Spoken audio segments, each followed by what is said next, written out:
Warning, this video is only for 14 and up, and if you're under, please leave this video because I will not be accused of something I don't want to be accused of. Please, if you're under, leave the video. Stories go through the air. You can listen and you cannot. But stories are here to help. Understand what is right and what is wrong. But sometimes stories can do the opposite. There's no right or wrong. You have to form your own opinion. But that is not what you're here for. You're here to listen to this silly little god of this channel listens to his mind going on about his stories, about the different worlds where he's traveling to, and where he can make some small different in a timeline. Welcome to the Blue Mask What If channel.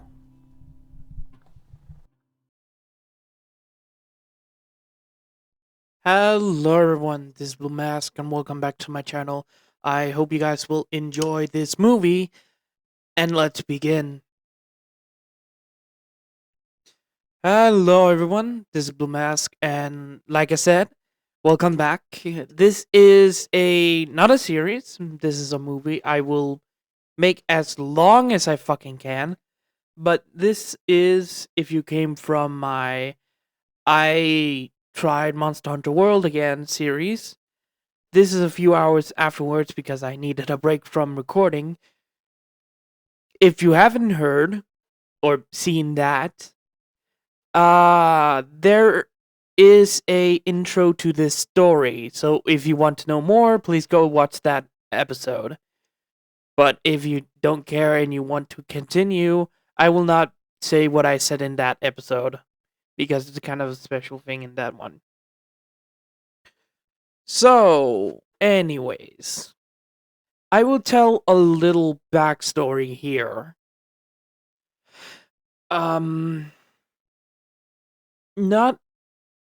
It's not a backstory, it's more or less of, the beginning of the series with, you will see in a few moments. But, yeah, this is, I will say, inspired by time travel and another story that has only one concept I have taken out, because I have never actually seen this concept used in other ways, so I decided, why the fuck not? So, hope you guys will enjoy. Let's begin. We start in a room where a bunch of people were floating around between a string that was holding multiple strings. This is the timeline of the My Hero Academia world, where the gods came to make sure everything went correctly, going around to every single timeline of every single event of different worlds for different times, and cutting off those that would harm the main timeline, main story of My Hero Academia. But we see 3 people floating at the end of this string, where its line was going out, meaning the end of the time of My Hero Academia. The time has almost come. The time of this world is almost out. The string is no longer being forged. This was one of the speakers, one of the helpers of the original god that created this world. Are you Sure, this is a wise idea to let the timeline go out. This world is so full of life. Another one of the three people was spoken, a helper of the other one.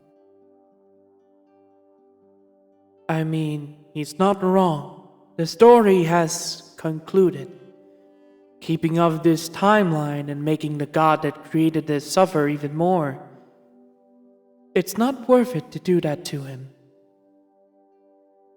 And that, ladies and gentlemen, is it's just actually me. Even though I don't talk in an echo voice, it's usually what I sound like. Now, why am I telling you this? Why am I telling you this snippet of this story? Well, you will know. If we don't let this god finally rest, what would that say about us? But these people, they're entertaining. The other gods want this world to continue telling more stories. That might be true. But this should end. Every story has an ending. Continue it will just make it worse and worse. Do you understand me, my apprentice? I understand you, Master, but this is a phenomenal world. Phenomenal? Yes. But you can't say you will let these people, still continue living on in more stories. I mean, sometimes they just have to rest, and they have suffered enough. Why should I listen to you? You don't create your own world. You just take from the others.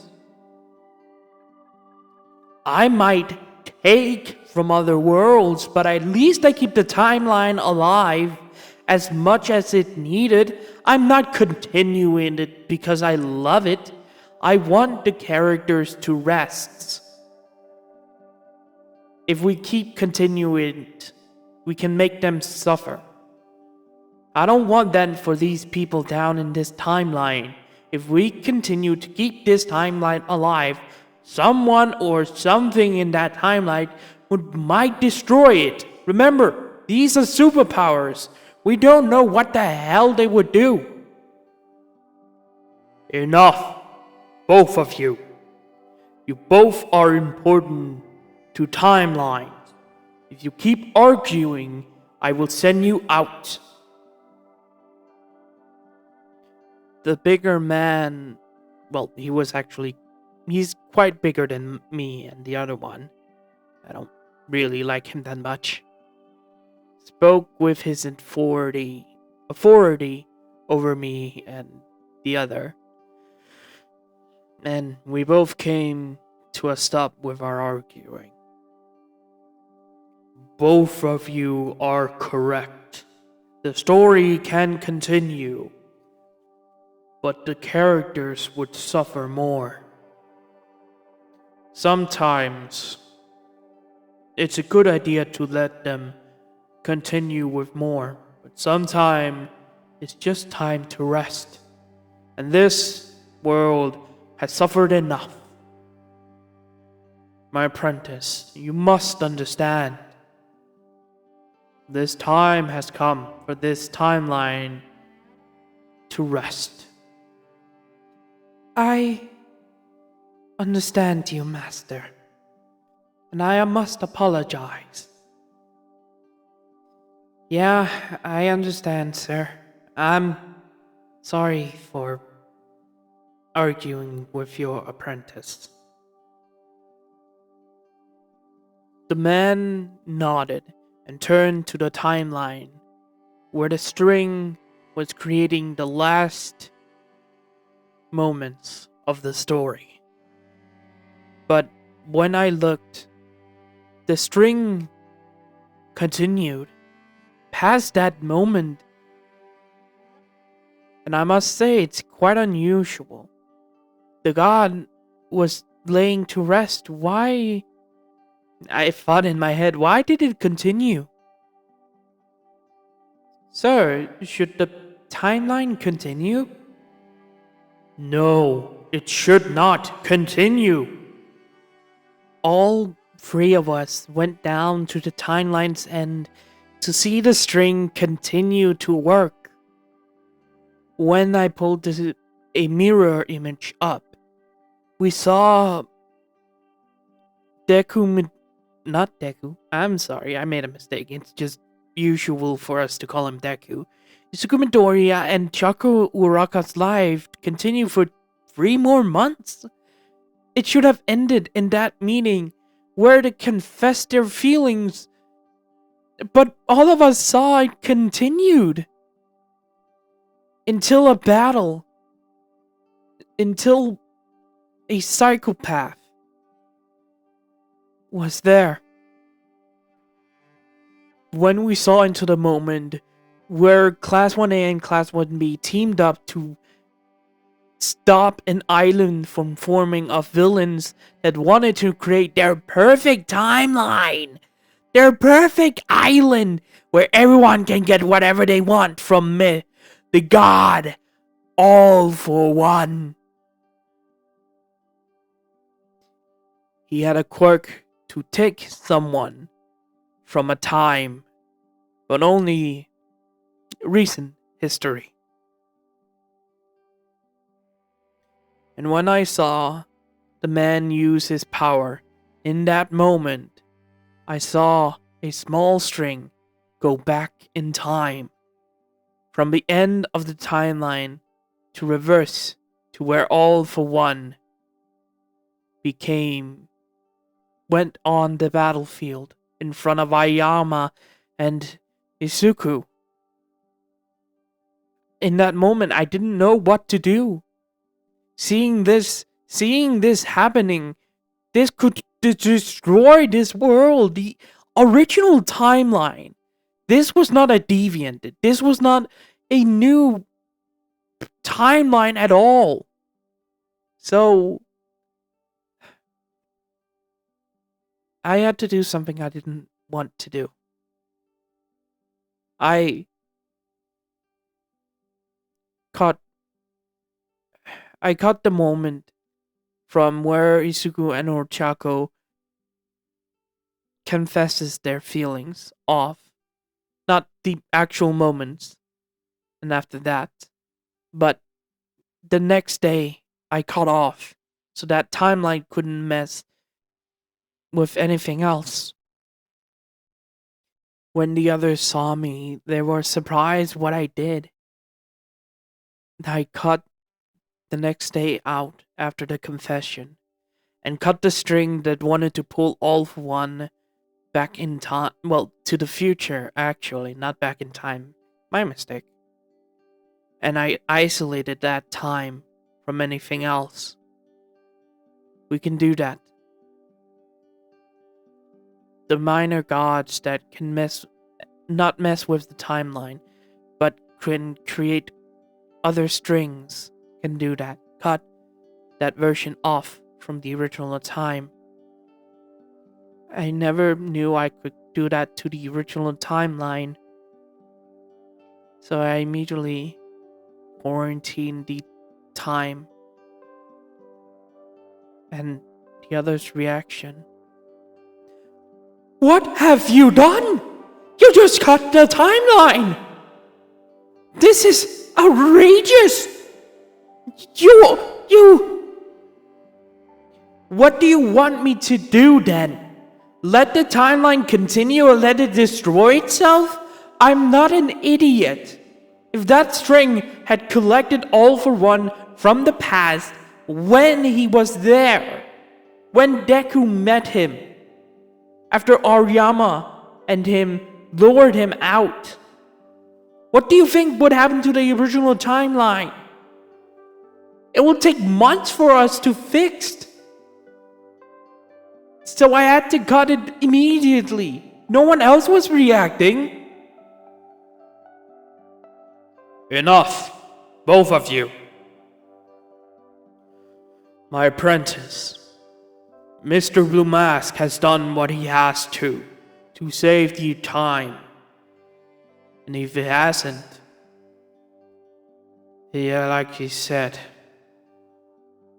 it would have taken us months, days, maybe a year to fix the timeline.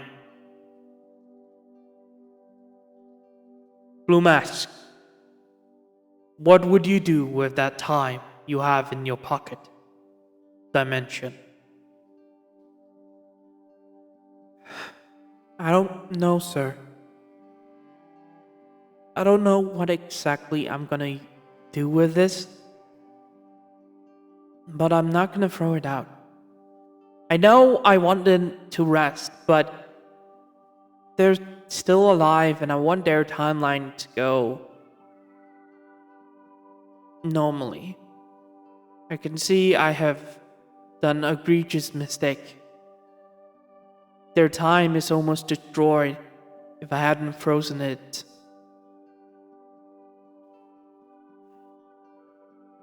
If I may, I will take this to my room, and I will hook it up to a machine that could make its own timeline out of this, if you allow me, sir. I will allow you to do this, but make sure it stays fine. But may I ask, what would you do with the 40, if I can see correct, 42 character that was alive in the explosion?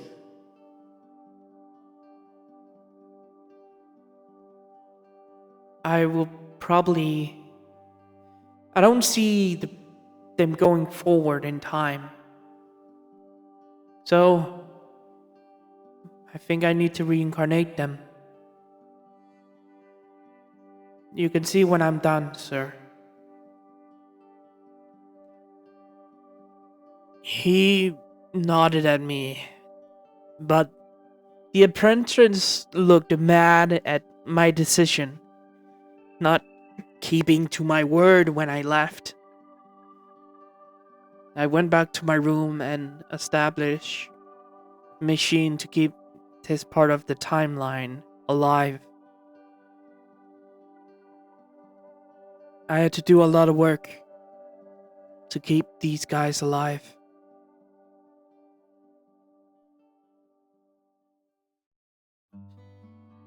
Izuku Midoriya woke up in a black room where he didn't recognize anything. Looking around, he looked at the floor that was a gray material that he doesn't recognize. It wasn't wood, carpet, nothing. It was just new to him. He looked around the room without noticing anything. Nobody or any of his friends. He stood up immediate, looking around and yelling. His friends Bakugo, Todoroki, Ida, Ida and Momo, Tsuyu, even his new partner he got a month ago or two, Ochaku Uraraka. The only thing he could remember was that madman. He doesn't want to remember his name, but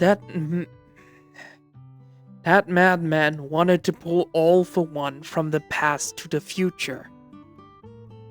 And Izuku didn't know what happened. When he activated, Izuku went to stop him, but he was shocked. The man stopped and exploded. Surrounding him, his friends, and everyone that was on the island. Every member of the villain organization that wanted to start a new country with All For One as their quote-unquote god died. Without no apparent reason, They just collapsed and started to disappear. And then a break, a glass or something, a string he doesn't know was heard across the island. And he passed out. He looked around more and more to see his friends, but he could not. Don't be worried, Izuku Midoriya. He turned around to spotted a figure in a cloak, covered in his whole body, but a face of some sort. A blue skeleton, jaw and face, with glasses with yellow eyes, watched him from the hood. Who are you? He asked, and the figure laughed. You can consider me a type of god. A god? What do you mean by a god? Well, not god to god. There's multiple gods and most pantheons. That's a whole complicated mess you don't have to get your little mind into. I'm here to explain what has happened. What happened? Where's my friends? Your girlfriend and your friends are fine. Right now, I am speaking to them, but they're hearing this conversation from me. They cannot hear you, but they can hear me and see me. Wait, what? Look, I can't speak to 42 people at once with my mind. Probably like 2 people. So I've decided to split my body up, except my mind, to 41 more bodies of me to talk to the others. They're listening to me right now, and Bakugo is right now yelling at me why I'm talking to you, not him. Okay. What happened? Where are we? You're asking what happened and where you are. That is quite honestly the best question you should have asked. Well, you are in I will say a time pocket from the correct canon or the main timeline of your world. Wait, what? I'm a god, but I'm not the highest god.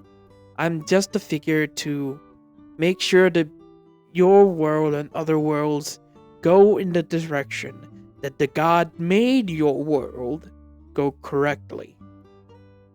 And to be honest, you should have lived a happy life. Without Chaco at the end dying at 86 from all the damage you have taken over the years. Your body couldn't handle it, so you died peacefully at night, surrounded by your children and wife. You should have a happy ending, not going against the time man that can pull the most evil man from this world to the future. If that would have happened, the timeline would have broken more than it even have even done in I don't know how many years now. Wait, what? Look, think the timeline right now as a single string. There's multiple small strings or hairs poking up from this rope or string at many points. The small hairs or strings are different timelines, different events that has gone differently, but the main string is the main timeline. The figure pulled out a string, and when he was telling this, show small strings coming out from the bigger one. I can see this pointing at the part of the rope. Let's say this is the part where All For One came to battle you and our Yama. Well, when he wanted to capture you and kill you at this point in time. Showing an image where All For One went down to look at Izuku Midoriya behind Aoyama. Now, this pointing at the end of the rope is you. Where you face the timeline villain that could pull anyone from different times. Luckily for us, he never used his quirk until that point. He wanted to pull this All For One pointing at the image that was in the other place rope and the image of Izuku Midoriya while standing in front of the villain that has the time take quirk. Now, at that moment in time, the timeline could have fixed itself, but the issue is you're on the main rope. You're not on a branch where the timeline can do that. You're on the main timeline. If that would have happened, pulling the rope to the image where All For One was, where he disappeared from behind, and now appeared in front of Izuku Midoriya in the future. This would have happened. A time paradox. You fought him, you killed him that day, but now he's alive and now he's gone. We cannot fix that, meaning that All For One has to go back in time. Meaning you have to pull him from that time back into his time. But that means that it didn't happen, and it just becomes a convoluted, messy hell. With the rope just splitting and distorting and everything else with the two images. Izuku Midoriya understood what would have happened if the time villain took All For One. What I'm saying, your memories would have been distorted. You had defeated him, but you did not. You killed him, but you didn't. He disappeared when the fight started. He died at the end.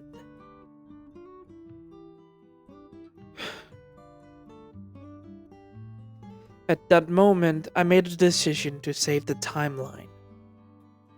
Showing the image of Ochako and Deku when they confessed their feelings.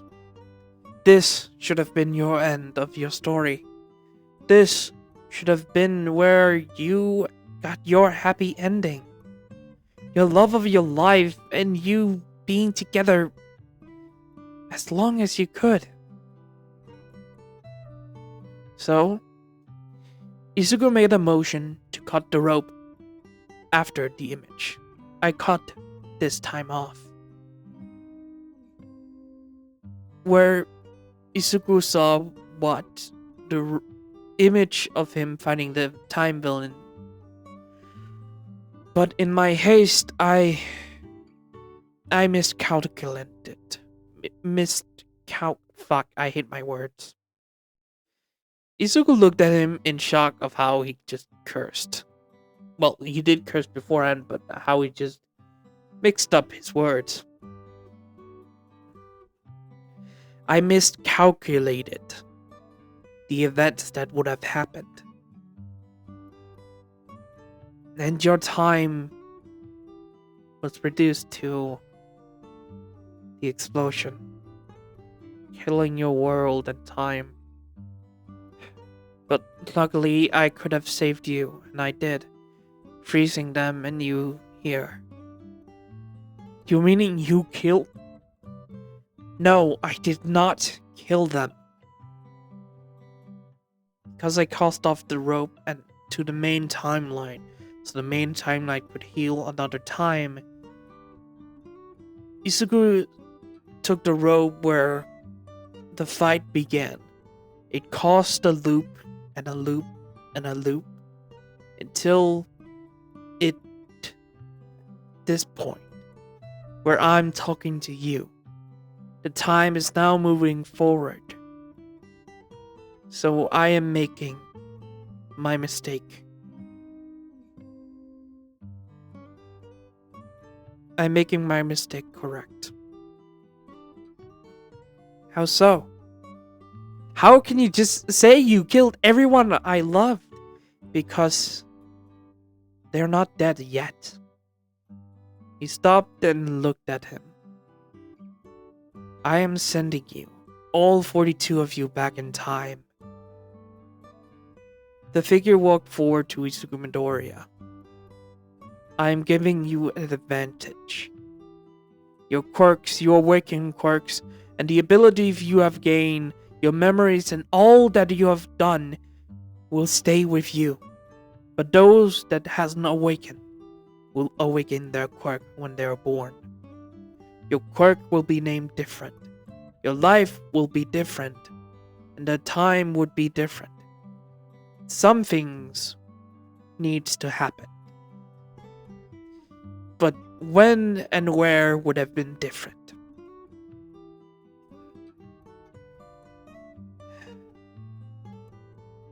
I see.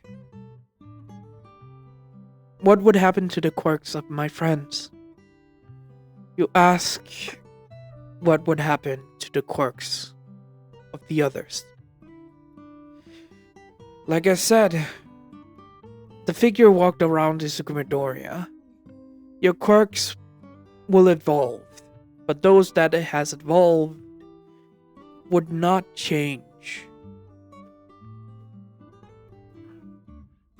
For example, Shoto Todoroki's Ice Flame and Ice Fire. It's an ability he has awoken afterwards. By the way, this is to the viewer. Todoroki's quirk can now produce Ice Flames and Ice Fire. For example, back to the story. If Todoroki used his flame as a child, he can also use the Flame Ice Fire on him. I see.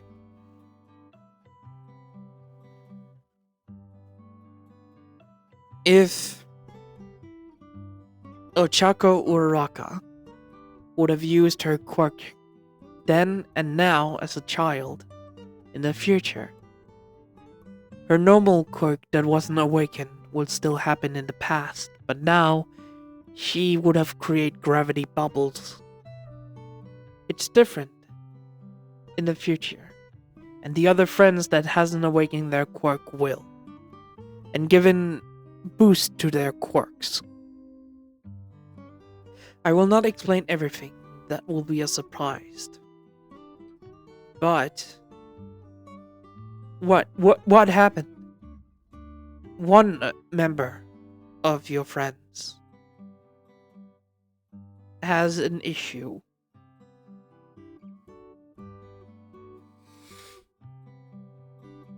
Because of their unique circumstance.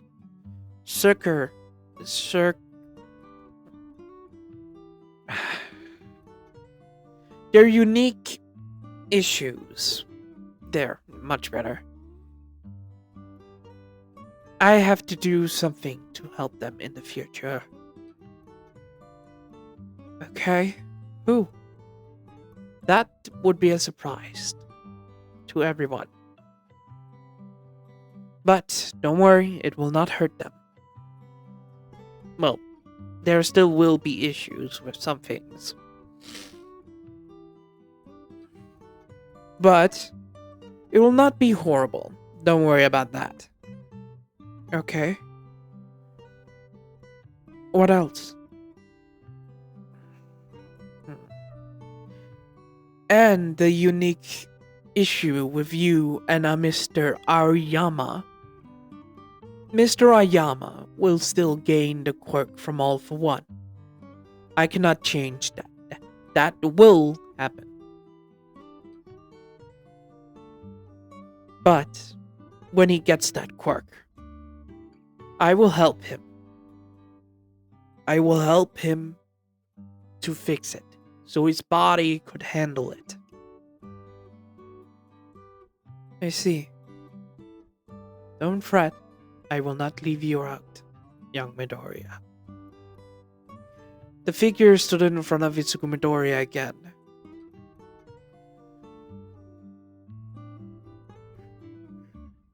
Your body, will be stronger than other kids.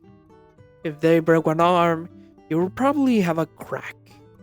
If they broke a leg and you did the same thing, you will also get a crack.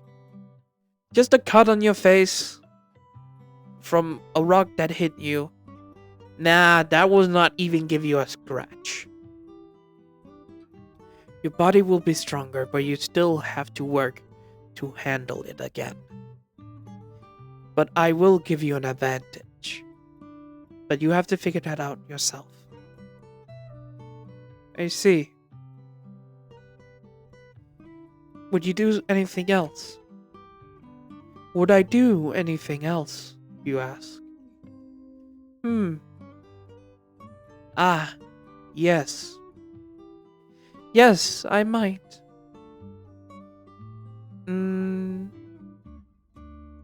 To make it fun and confusing the world a little bit in the future. The man pointed a finger at Izuku's scar on his eye. And the scar started to turn into not a scar, but a birthmark. It's... what? All the scars you have gained will turn into a red birthmark.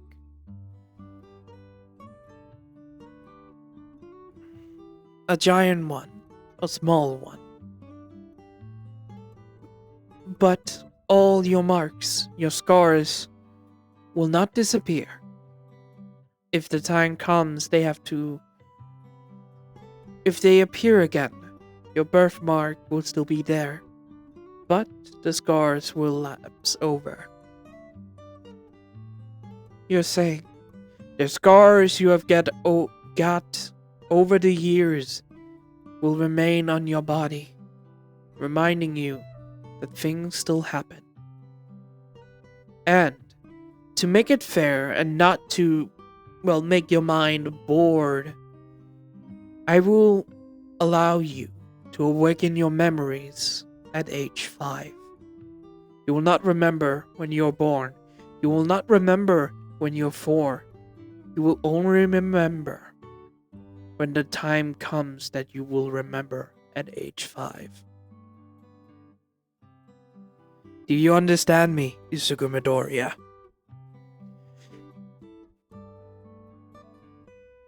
Your friends, the people you love from class, will remember. But your teachers, your mothers, your parents would not. I give you a second chance at a childhood. All of you. I'm sorry I can't do more. But to make it fair to the others, timeline need to go again. I hope your life will be greater than before. And I must say, I am very honored to meet you and the others. The man stood back, another and another step. Midoriya tried to talk to him, but he disappeared into the shadows, and the shadows crept in. In 1 second, in 1 minute, he fell asleep. Izuku Midoriya, as a young child, has grown up as best as he could for 5 years of his life. But after his diagnosis and after falling asleep in the car, He had an art, not, he had an odd dream. He remembered him going back to the house, remember his mother's words, remember his friends, his family, the one he truly loved. And he remembered and remembered when he fell asleep in his car with his mother and father. But then he remembered his early life. Not as a newborn, not as a, well, when he was 2 or 3, but 4 and almost 5 years now, he remembers his early life. His mother was kind. His father was a pro hero that moves around the world. He stays in Japan a lot of the time, but he moves around saving people. His quirk, Fire Breath, is incredible. But he wanted to be a rescue hero, so that he has decided to be. But his quirk and his skills are most excellent at his work, so he has been around the world so many years.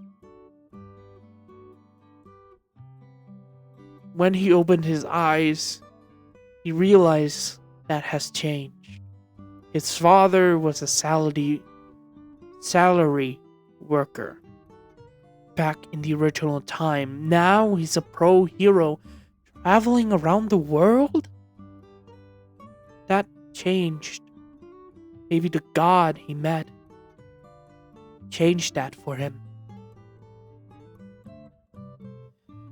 Doesn't know, but after he got home and started to watch the All Might video, reminding himself of what happened with his mother, he heard the door opening and asked the same line he gave, looking back to see his mom and dad standing in the doorway.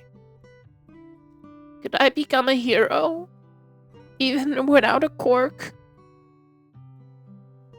Both of them looked at him with sad eyes, but his father walked forward and stood in front of him. I don't know if it would help, but be like All Might is hard and will be hard if you chose to be like him. But maybe you can be your own hero. Find your own way, my child. But please, don't think you're useless. You are a strong child. Even though you don't know it, I know you will become the strongest person I will ever know, my son. Izuku cried and leaped into his father's arm, hugging him as tightly as possible. After that, a few days passed by, because it was in the, I believe in this summer vacation. Izuku went back to school after that happened.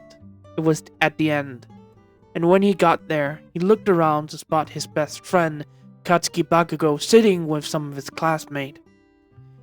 When Bakugo asked what Deku got as a quirk, he told him he was quirkless. The others' children looked weird and started to be disgusted. But Bakugo...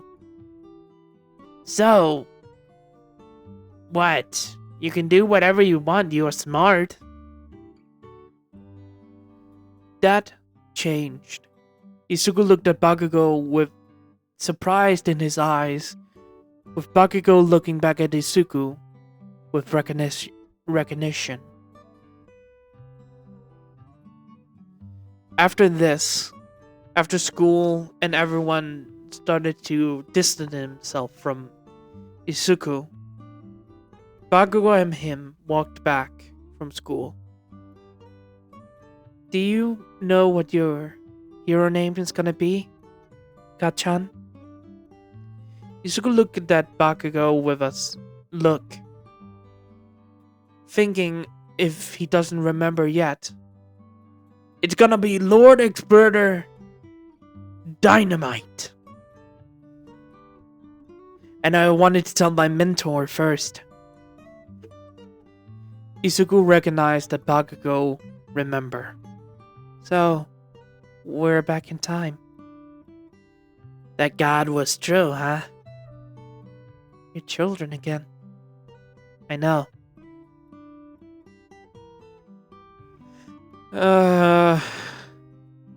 At least we got actually cool birthmarks. Izuku said, looking at his scars on his arms and in a puddle that was there, and looking at the birthmark under his eyes that's actually a scar. God damn.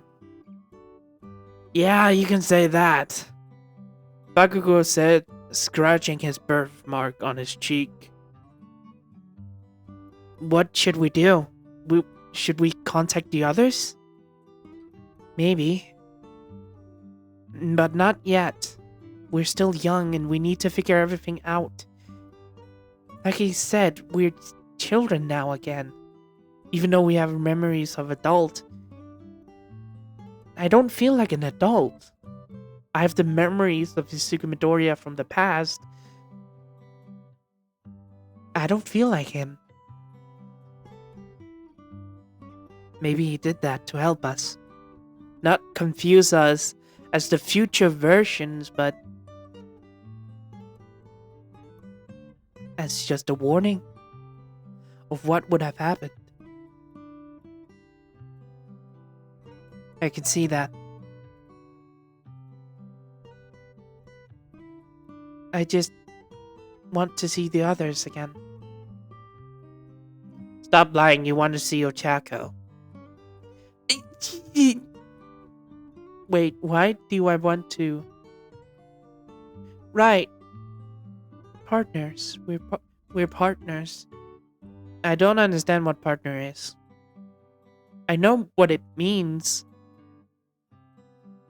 I know what it meant, but maybe he erased us feelings. Bakugo looked at Izuku with understanding. To protect us, not remind us of our trauma.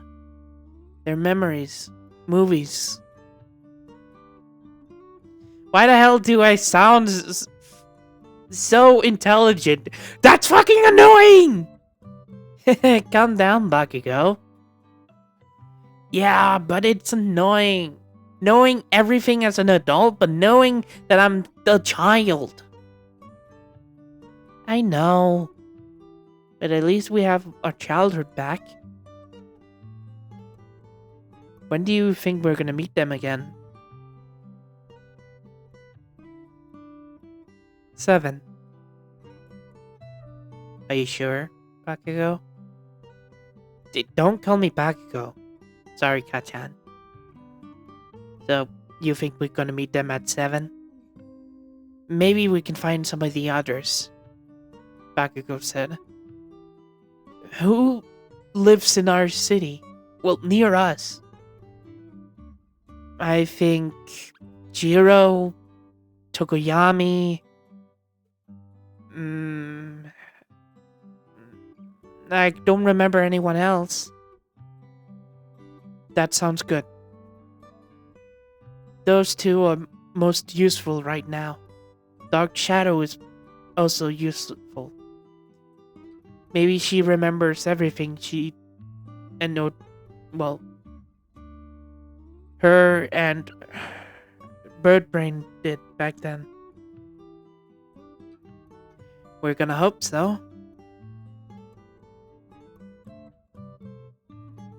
It's been 2 months since Bakugo and Izuku remembered their past and told each other about their, feelings about this. They have looked around the city with their parents, of course. Around to find out where exactly, if they remember correctly, Jiro's family shop of music was. And finally they did. They walked inside of the music store. Izuku had an interest in the past about music, but now he took advantage of that and wanted to go to a music shop. Bakugo wanted to learn about the drums, also wanted to go as well. So walking inside of a music shop they didn't recognize and walked around with their parents. But asking permission to look around, both of them did. After some few moments of looking around, they found a girl playing a guitar, mostly in the back. Playing not a complete music, but still a good tune. When they looked at the girl, she had a purple hair with a white streak that looks like a heartbeat pulse. But one of her earphone jacks was red. Looking at them, the earphone jack seems different in a way. But seeing this, both of them walked over to listen more to the girl when she was concentrating. No one else was in the music shop except their parents. When Bakugo spoke up. So, the girl stopped in shock and turned around to see a green-haired boy and a blonde-haired boy as well. Where did you get that red mark? The blonde boy pointed at Jiro's earphone jack, the one that she lost in the war, and realized who this is, said, I lost it from a villain. I was flying on one of my friend's backs when it happened. Both of them smiled and answered different questions. Got it from the same villain. Izuku pointed at his eye, while pointing at the scar at his eye. Same as well. Pointing at the same mark near his eye as well. It's good to see you two again. Are your parents here? Yeah, they are, but they don't know. Izuku walked forward to sit down next to Jiro when she started to play. I mean, have you been here long enough? Yeah, I've been here for a couple of months. Started to help my parents. I see. Have you met anyone else that's interested in music? I have. One of my new friends. He's a bird-haired kid, but I truly enjoy his music. Even though he's rough around the edges, he still reminds me of my old friend. And the same for him. What they could understand of their wording, Bakugo and Izuku understood that Tokuyami has awakened his memories, and probably Dark Shadow as well. Does he has any siblings? No, not physically. But he has a little sister. She reminds me of an old friend as well. She does remind me. And she as well, the same. Physical... Blah, blah, blah, blah. Fuck, I can't say these words! Bakugo kind of yelled, but no one could hear him because they're kind of deep in the corners. All these non-said words when we are still kids. I mean, we do have memories of adults. Yeah, but it's annoying. Yeah, it is, I know. Have you other friends? No, haven't met them. I want to, but haven't got any contact with them. Izuku looked around to see that no one was actually there. Do you think the others remember as well? I hope so. But I don't think we can contact them yet.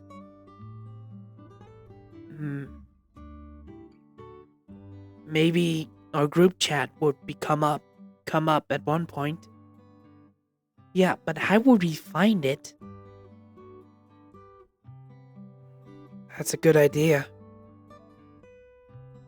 We would have different numbers in this world. Maybe.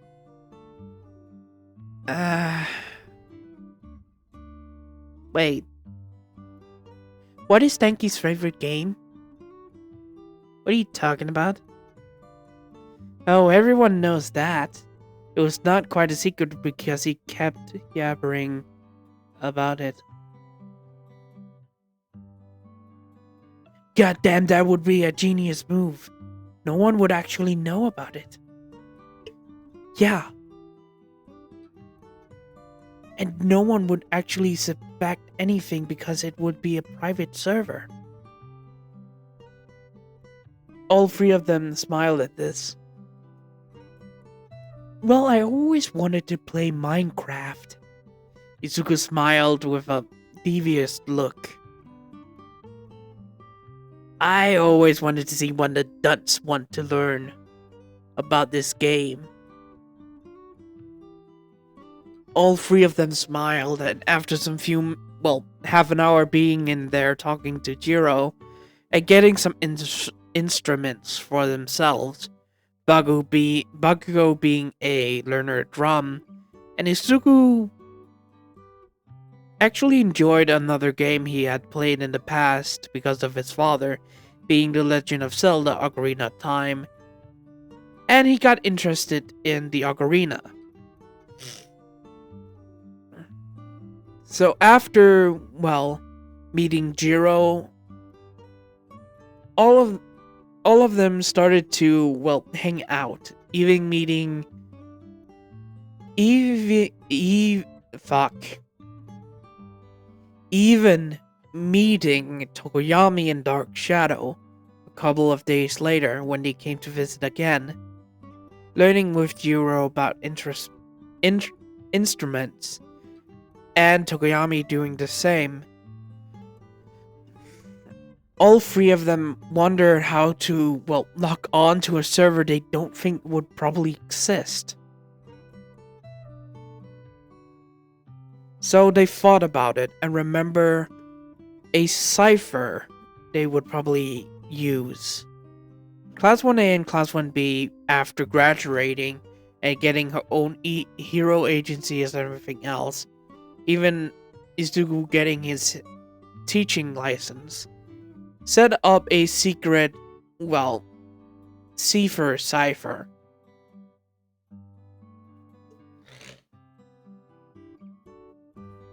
Cipher, where the words, it was a whole complicated mess, where the words switch around because of two sentences. One for all, and one for all.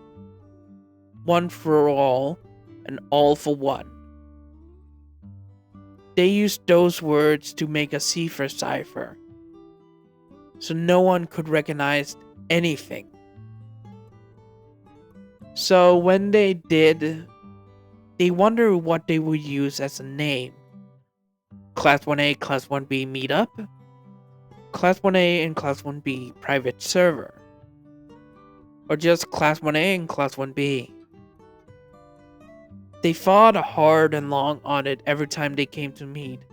2 weeks passed and they decided to just Class 1A and Class 1B reunion. After deciding that would probably be their name, getting the correct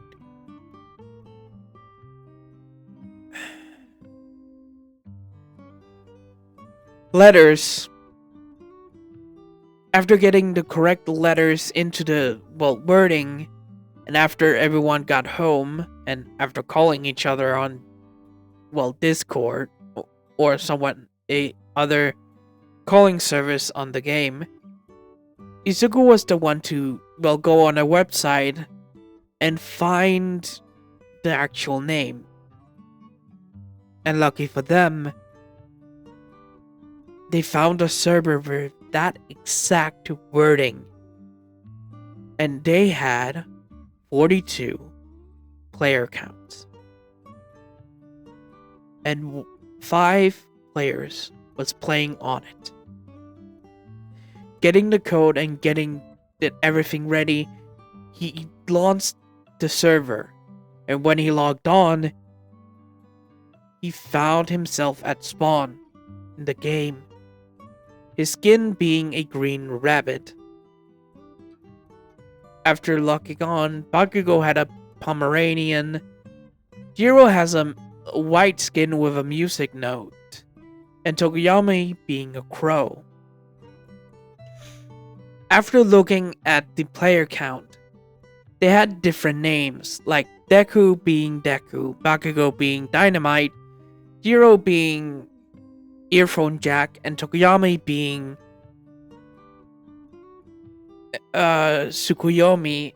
They still have different numbers and everything else.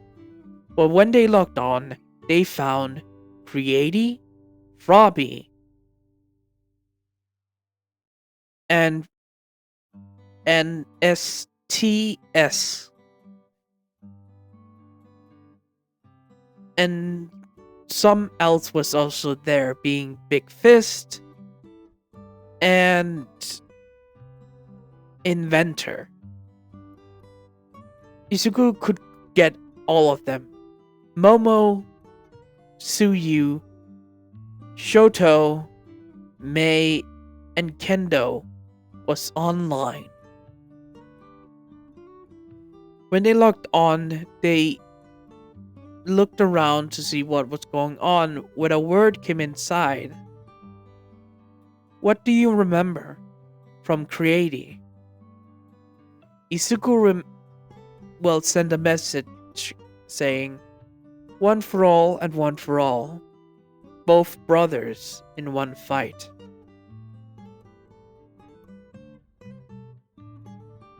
With Creati sending a message saying, "You remember. All of you do. That's great. The fuck. That's great. That's so great. How have you been, Momo?" Izuku wrote in the chat. "I'm doing fine. Do you have," saying the website they were using, with Izuku saying yes. Momo sent a link to a private server for that website where all of them joined, sending in the code that Momo gave them. After locking on and getting into a voice chat in one of the VAs, all of them started to talk. Everyone that was there started to make plans, but Izuku interrupted them. "We are still children in a sense. Even though we have the memories of our adult selves, we should probably live our childhood as normally as possible. So at age 7, I think we should meet up near UA." "Are you sure?" Momo asked in confusion. "Shouldn't we make plans for those are in the future, far in the future? We're children, Momo, and we're reliving our childhood. Let us feel like children again. Please, no more plans. Let's play the game." All of them agreed, and all of them started to be friends once again. Over the next 2 years, their classmates keep coming into the server, and some of the others helped. Some of the others helped each other out, figure out where to go to find the others. So when everyone was in the server, everyone started to just play. Izuku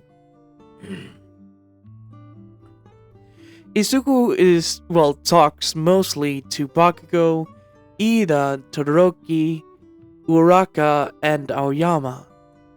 Because knowing Aoyama's past now and knowing what he's gonna go through, he stayed and talked to him until the day he got his quirk at age 6 by All For One.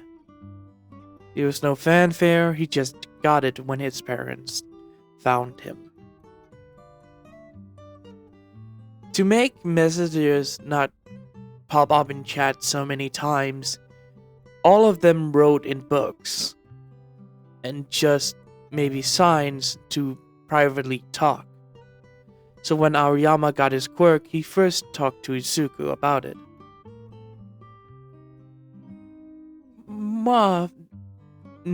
They go into different voice chats and everything else, privately calls. That's what I'm trying to say. Moa has gotten his quirk, Aoyama said when he was, talking to Izuku and playing with him in the game. Oh, how did it go? Moa has a fantastic quirk. It doesn't hurt me at all. Really? Yes. But I don't know what to call it. What's it like? Moa have different crystals around his body. One in his chest, 2 on his palms, and 2 on his foot. Different foots? Yes. I see. Well...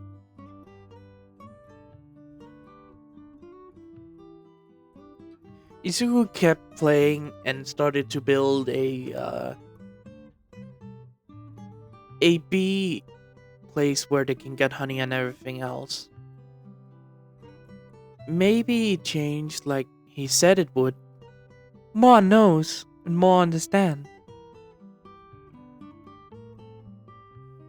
But it's different. It doesn't hurt me anymore. I know. When do you think you will get yours? Probably when I'm 14. 15 actually. Even though my body's stronger, I still worried, you know? I understand.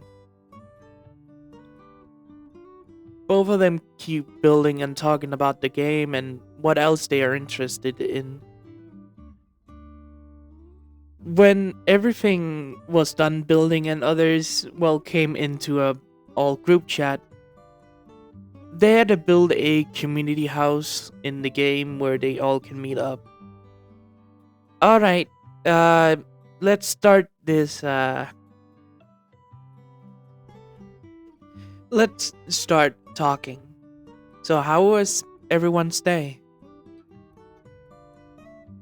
Everyone that didn't start talking, then Momo chose who to start with. Alright, everyone that just had a regular day like normal, just jump in the game so we understand. Izuku, Bakugo, Ida, Uraka, Tsuyu, Kendo, Monoma, and some of the others from Class 1A. The only one that didn't jump was Shoto, Aoyama, Tokoyami, and Kirishima and Tetsu. Oh, what happened to you guys? Tokoyami went on mute at this point because they didn't want to, disturb anyone. I will go first.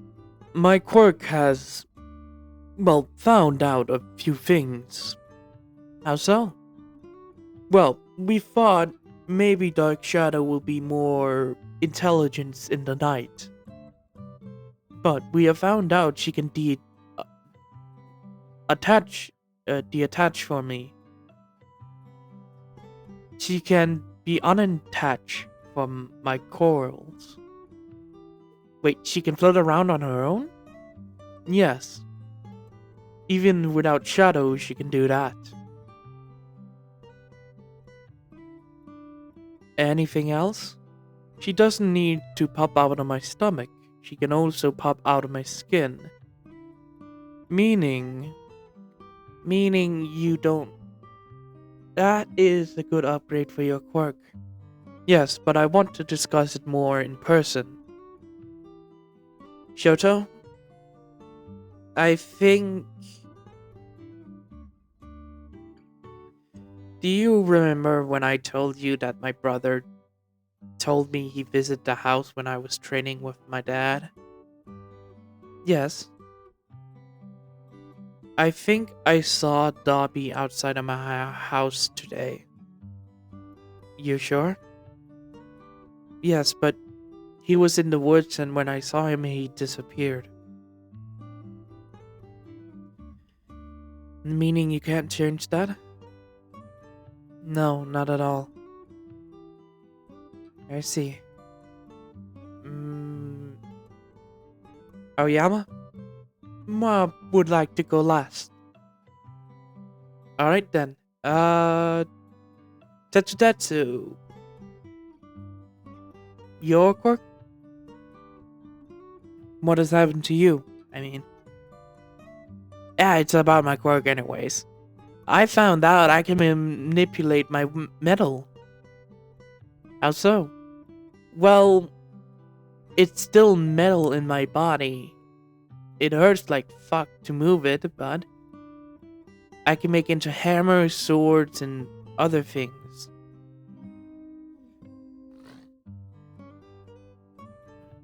Cool, man! Kirishima said as he unmuted himself. I also got that, but different. I cannot make swords, hammers perfectly, but I can make my fist more, well, tree-like. And I can make sharp weapons for my hardening. Like you said, it hurt like really bad because it's actually my skin. Oh, I see. Well, anyways, to be correct, yes. That will be quite painful for you. Sorry. I know, I'm trying to get used to it. I see. Well, it's almost been 7 years and all of us are here. Even Pony and the other guy from Class 1B is here as well. Pointing at the two other students that's not in Japan yet. I think it's time for us I think it's time for all of us to meet up somewhere. But we're 7 years old, we can't move around that much. I know. So what else should we do? Wait, Izuku thought about it and isn't UA's culture festival around the corner? Everyone thought about it and remember it is. Even though ours was only for students and family, this year, in this time, it's not. It's for also the public.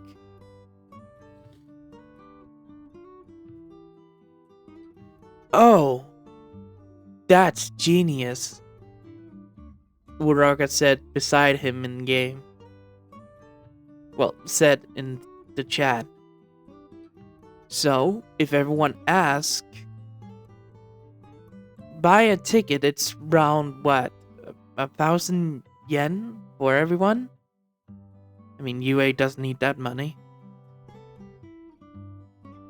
It's 1,000 yen for every single person. Alright. It seems like that would be a good idea. Thank you, Izuku. Welcome, Momo. Alright, so the UA Sports Culture Festival will be in a week. Where should we meet up? There is an old warehouse nearby UA. Maybe... No, if we go on UA campus... Wait, fuck, sorry. Maybe... Maybe at night is a good idea. Are you sure? Is that a good idea? Mina said, asking Izuku. No, it's not, but it's more that we can sneak out of any, hotel we booked. And me and Bakugo live nearby, so we can take the train. Same as Jiro and Tokoyami.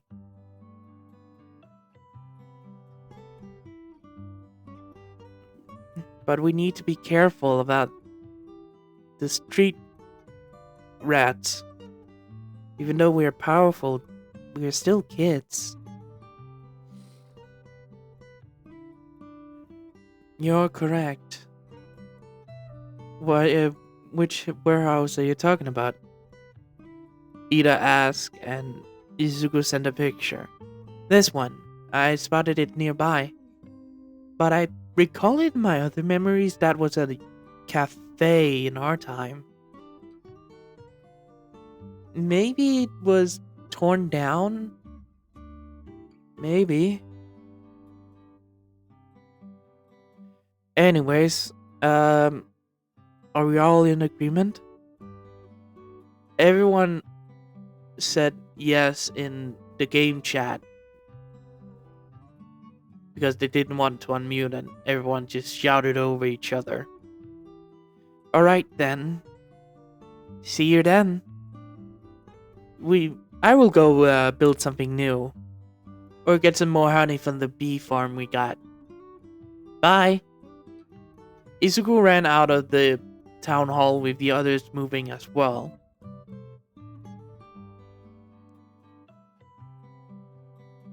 A week passed and everyone got their ticket and asked their parents to go to UA's culture festival. Even though it wasn't a sports festival, the culture festival was still very excited. So when they got it, all of them arrived and booked a hotel. And after getting inside of the culture festival, everyone looked around to play some few games, even running into some of the others. Acting like they don't know each other yet, they started to play around and everything else with their friends and friend groups.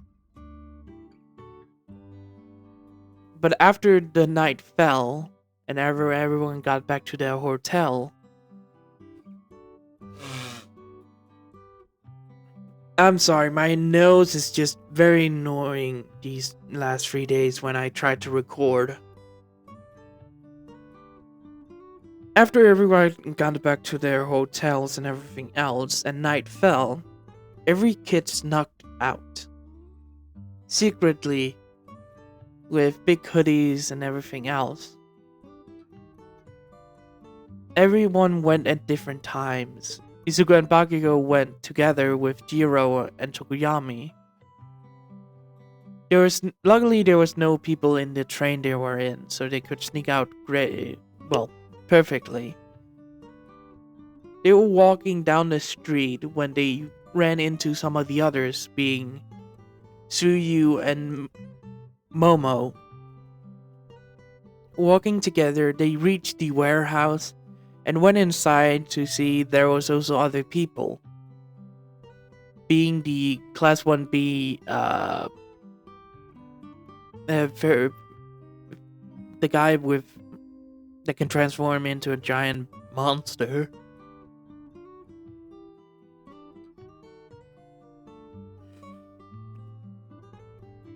Yeah, that guy, I forgot his name. Kendo, Kirishima, Tetsu, Shinso, Mei, and some of the others. After saying hello to everyone and giving them a hug, and just shaking hands again. After 10 more minutes, everyone has arrived into the warehouse and started to, well, surround a box, some old boxes that was in the warehouse. Momo and Kendo went into the middle because they were more the responsible ones. Ida also was in the middle, making sure that everyone was okay, because the other guy... Okay, every president and vice president of Class 1A and Class 1B went into the middle and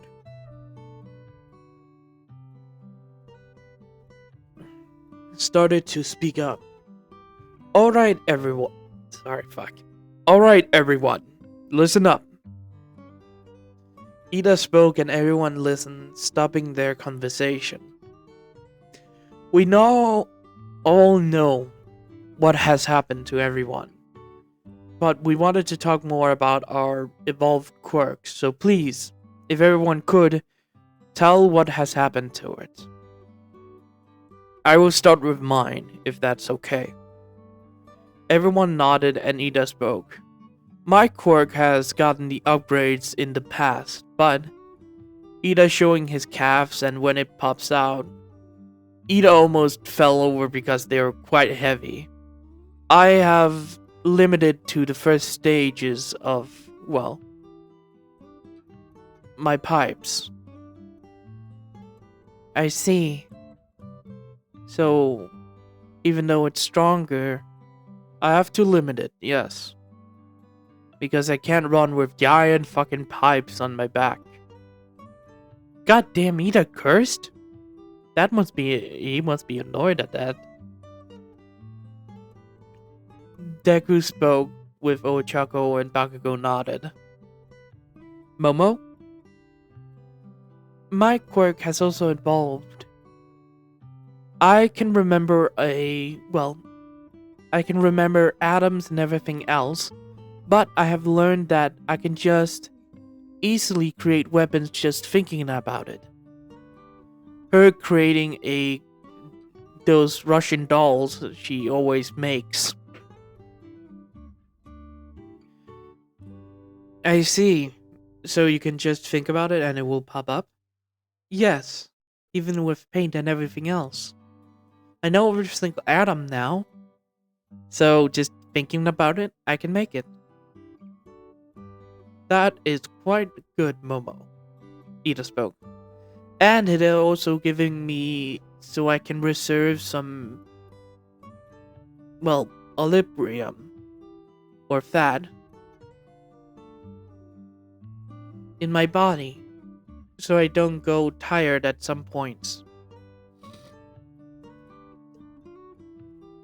Whoa, that's very good, Momo. Hiro spoke up with Kamiari nodded as well. Yeah, that's hella useful. I know. Momo smiled and looked at Kendo. And yours, Kendo? Well, it's not more that it's actually more different than my usual quirk. My quirk was Big Fist. I can grow my hands and everything else. But now, Kendo started to grow more and more. And she was quite taller with her clothes actually almost tearing when she grows, but she immediately shrunk back. I can change my all my size.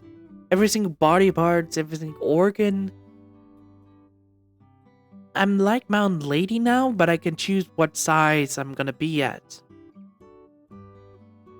That is a incredible thing. Yeah, I know. They all turned to the chubby guy that was in there, well, in the group. Mike, if I remember correctly, it was a bounce. He can hit something and it will go faster. My quirk has a upgrade as well. He turned to where he could see a wooden plank. No,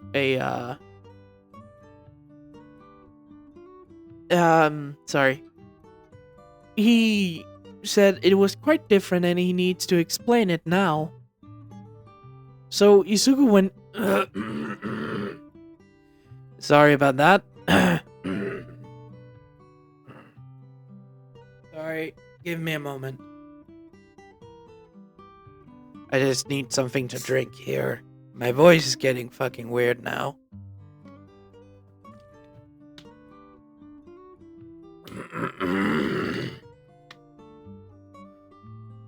There we go. Much better.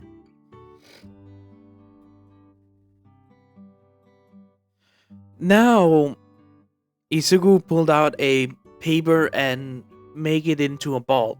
He had some paper if anyone wanted to draw. Deku also had his notebooks now. And has started to write everyone. So he grabbed the paper and put it into a ball and threw it to him. When he saw it, he reached out his hand and the paper stopped. Like telekinesis. And when it flew over to him, he bounced it up once, and it went a little higher and then down. When he turned around, he smacked the paper ball, and it flew faster over to the other side of the warehouse, hitting the wall. My quirk is having a telekinesis part now. It's not two quirks, it's just one with, well, two sides of it. So it's telekinesis now with your original quirk. Yes, you can say that. After that, everyone started to explain because I need to go through this.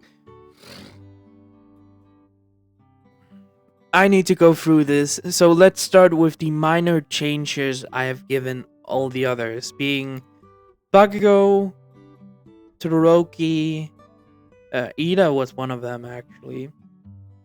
I think... Who else? Jiro and Tokoyami is already explained. Jiro is kind of Jiro's earphone jacks can now change whatever it is. So she can go from the normal earphone jacks to a charger thing and then different forms of things she can use. And if she uses a mic and one of the earphone jacks as the connector, she can use the other one to go into the speaker and use her voice instead of her heartbeat as a sound amplifier. Todoroki, Bakugo is just their evolved quirks.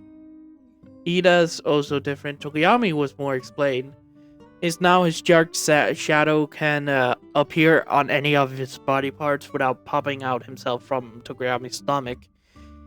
Dark shadow can also not be attached to Tokoyami and run around as much as she wants.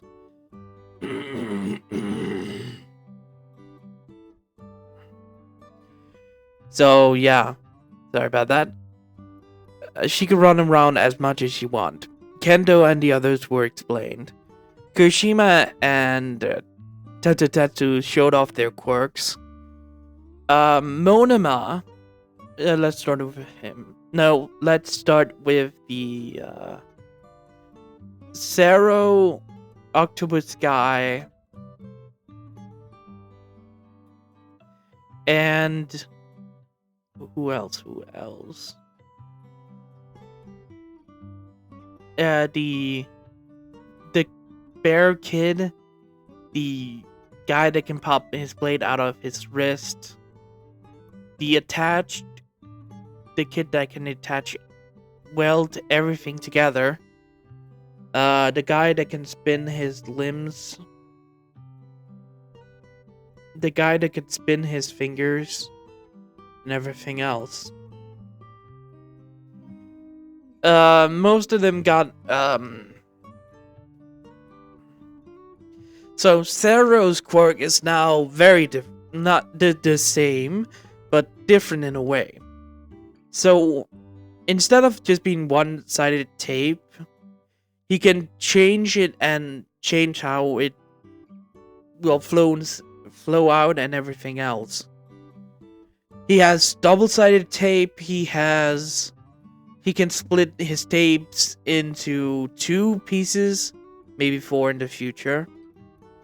He can now... what else?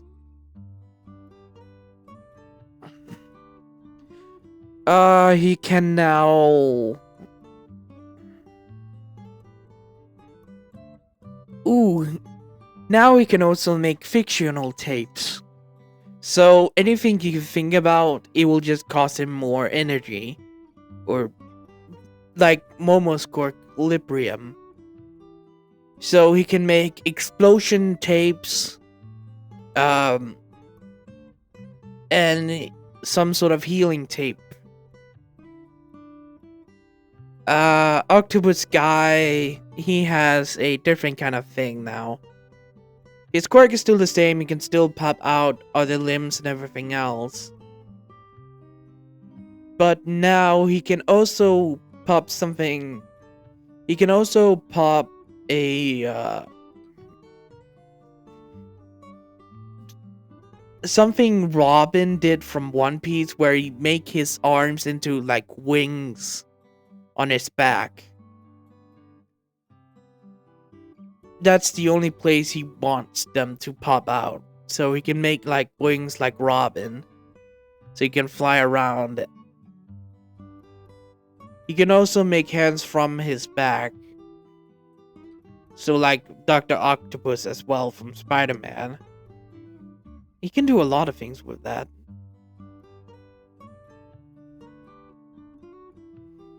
He can... and that's mostly it. Do I add that? No, not exactly. I will just try to get it more out. Monoma's quirk. Monoma's quirk is... oh, the bear guy and the lizard guy as well. The bear guy has more control over his mind state when he's in the monster form. Now he can also, when he wants, turn his whole body into a bear. So, yeah, he can turn himself into a bear or grow into a hybrid state. Like, he can also go into a hyper state where he's a bear and a giant one. That's his quirk now. The bear can also be different kind of bears, maybe even one fantasy bear a day. So yeah, it's totally different what he chooses to be, but his mind will grow weaker when he's in his bear form. Lizard guy can now pop blade out of his whole body. So instead of from his wrist area or side of his arms, he can pop it out on his back, on his foot, on his hands. Anywhere he thinks he can do it.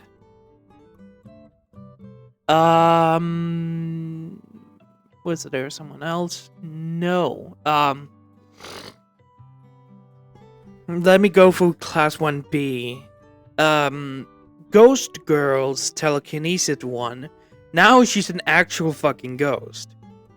Yeah, she has a human form, then a half ghost form, and then her ghost form is invisibilities. so she can turn invisible and walk around. Who else? I have taken him. Oh, the fusion guy. I forgot about him. He can now unfuse things. Like, if he touches a gun, he can just destroy it immediately with all the parts just crumbling away from each other. Just one touch, he can crumble a gun, crumble a sword with the blade hopping out of the handle and everything else. He can do a lot of things with that. He can even, if the wall is not, he can also touch a wall, and what he thinks about which area, the bricks and the cement will just fall apart from each other.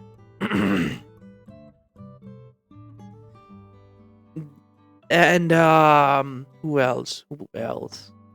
Lizard Girl.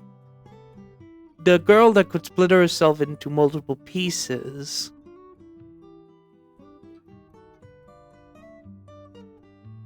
Her quirk has more regeneration quirk now.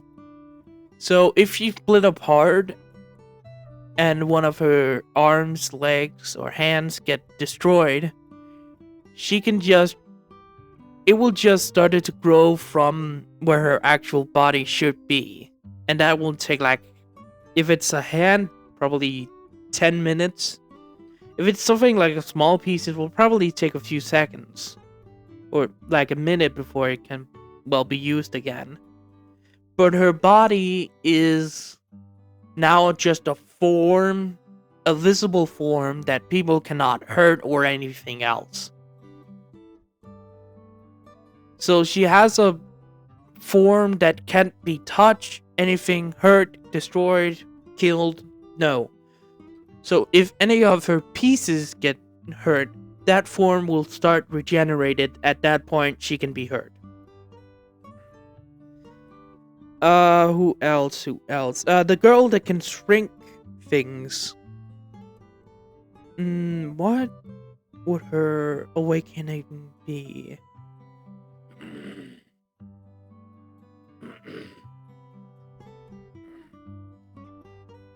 Her awakening would...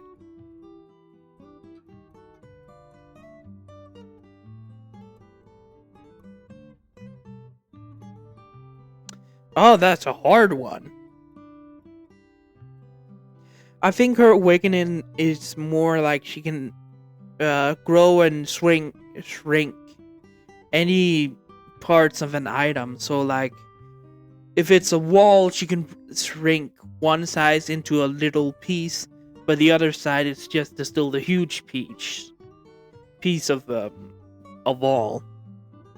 And she couldn't grow that back. That's the upgrade. The only thing she can have.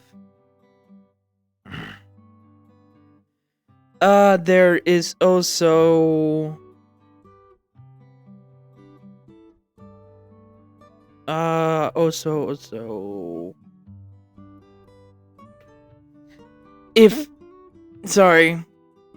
mic got cut off. There's also the guy that can make himself a drill. To be actually honest, I have no fucking clue how to upgrade that.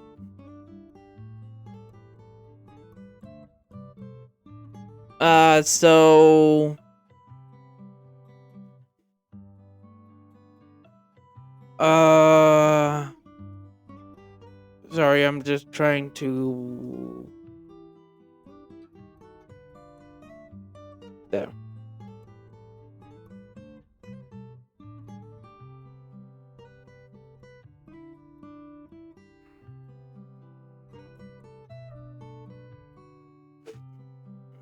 Sorry about that. Shit. Here we go. The drill guy, he can spin it faster, and if it gets hurt, he can regen it fast. Then there's the comic book guy. Now he can think of an item and speak it, and it will pop out in the real world, so he can make it.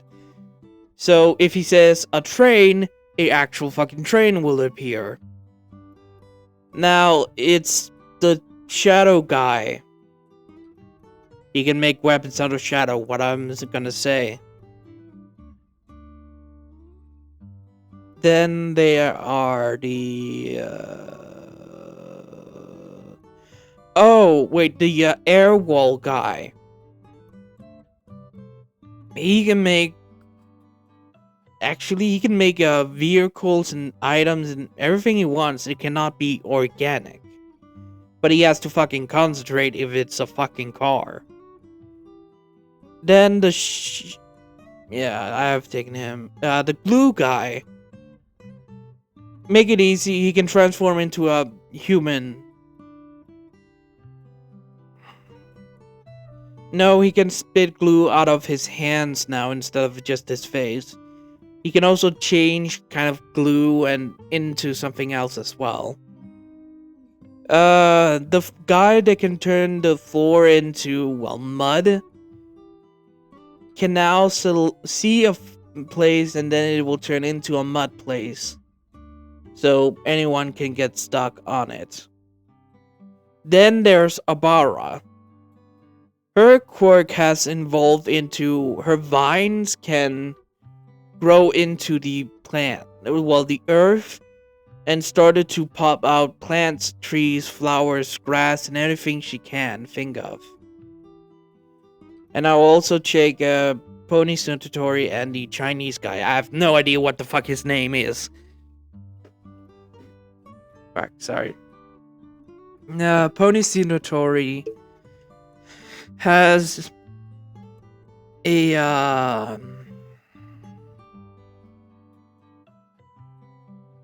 her horns can now shrink and grow as much as she wants.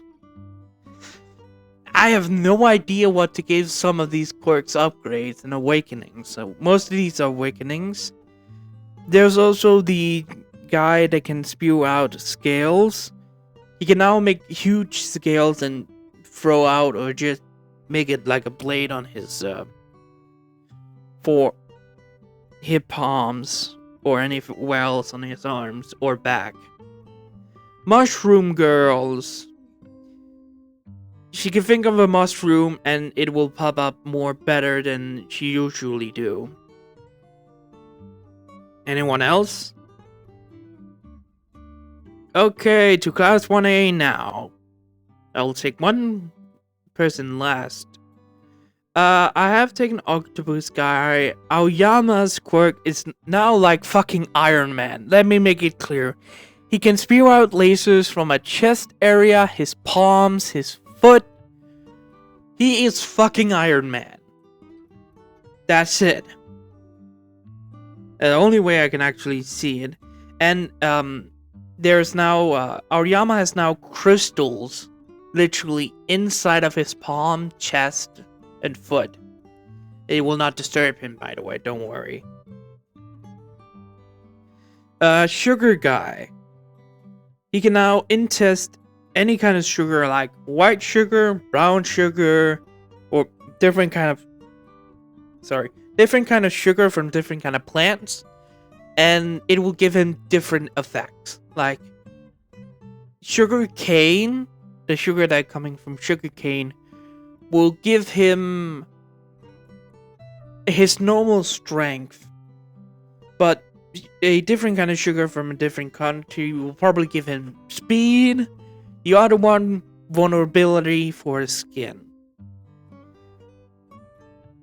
Koda, the guy that animal voice, his quirk is more like Shinzo. I forgot Shinzo. I will take them later. No, I will take them now. Never mind. Fuck. Koda's quirk is like Shinzo's now, but more to mutant quirks. So his awakening quirk, I have no idea how that fucking works, but let me just find Shinzo and Mei. Yeah, I have a picture where they live right now. Let's take Shinso's mind control quirk. So, because of quirks can have two parts, I will give Shinso. Sorry. I will give Shinso a sort of telekinesis quirk. So, the thing Aisawa did, he can do better as well. May, I will also give a second quirk to. Her zoom ability with her eyes is also better, and Shinso's talking to Ade asking question. Shinso can just look at them, talk to them, and they will be under his control. Mei's Sumin quirk is now more precise than ever. And her secondary quirk is tools can pop out of her weapon. No, her fingers. Like blowtorch, screwdriver, wrench. Anything she can think about can pop out of her fingers. It will not be like the real thing, but it will still be powerful. Alright, let's start with, now from Class 1A again, Denki. Denki has more control of his lightning, and he can create a lightning bolt. He just has to control the voltage and the damage he will give out. I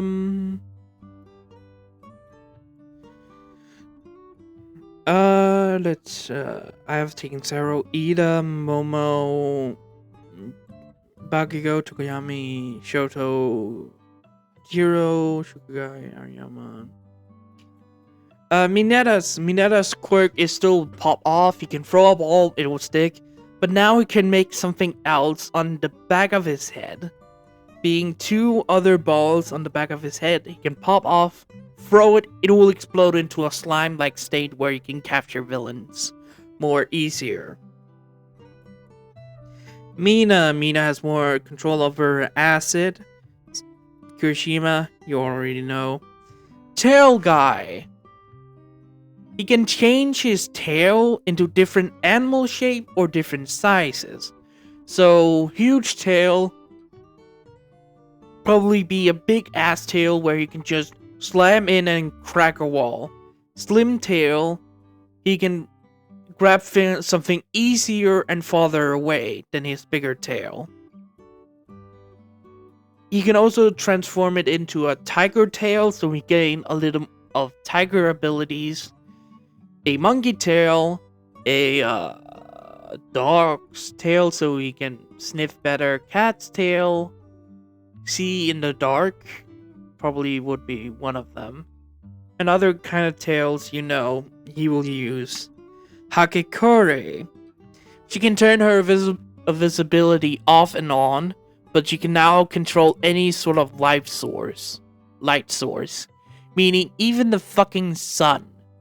Well, she can control it beforehand, but she needs a different source that's not the sun to blast the laser or something else.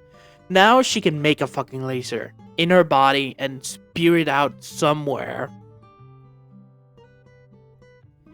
Tsuyu. She's just a fucking frog. I can't give her anything else. What? No, I wouldn't give her anything else. She has more of her frog abilities. She has different frog abilities. Yeah. So, the last person on this goddamn list, Ochako Uoraka. Now, when Ochako spoke, she wanted to make something clear. It's different for me now. I didn't want to tell you all because I was nervous.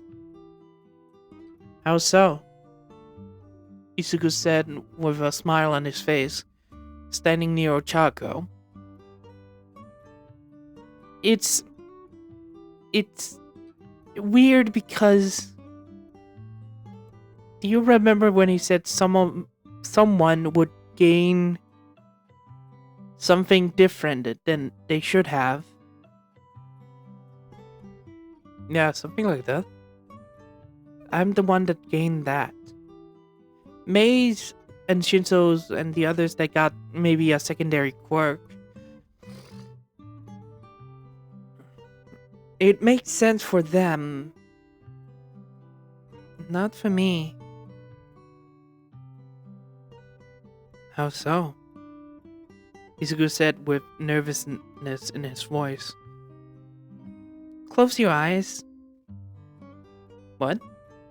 I want you to close your eyes, Izuku. Everyone else. Why? Is it something... No, just... Please? The others nodded and everyone closed their eyes. After some few moments, Ochako spoke up from a different point. Izuku, do you mind going further a little more? Alright, say when I need to stop. He started to walk forward and stop. But, wait, did Ochako switch places? Did you walk to a different place? No, I did not. Then the Ochako that spoke was from the same place as before. Then Izuku heard 2 footsteps, a pair of feet walking over to him. And then he felt an arm going around his arm. Then the same thing on the different side. Wait, I'm confused. I can feel 2 people doing this? What's going on? You can open your eyes. It's weird. I know. Izuku opened his eyes and spotted 2 Ochakos. There was 2 fucking Ochakos in front of him, and everyone gasped in shock seeing this. You're probably wondering what happened. Well, let me explain. A 5-year-old Ochako woke up in the same void she remembered a few months ago. Confused and different, she looked around and then, "Hello, Ochako Uraraka." She turned around to see the same figure she did when Izuku in her dream talked to it. It's you. No, it's just you and me. Why am I here? Well, I will inform you. The person I talked about that had a different situation or different issue, I was talking about you. Wait, why? The man started to walk around her and she turned around to look at him every time he continued to walk. Well, it's more about Himiko Toga and her blood going through your veins back when you died. It never left you. Your theory about, well, the same thing happening with All For One was real, but she passed on when you moved on. But her blood still was in you. When you died, aka died in the original timeline, you're still having her blood, even though it was turning into yours at that point. But the issue is, if I reincarnated you, Himiko Toga would never exist. This shocked Uraraka hearing about this. Wait, what do you mean? Why am I... Don't worry, she does exist. But I had to do something to prevent it. I had to give you a secondary quirk. Or a second quirk. You have your 0 gravity.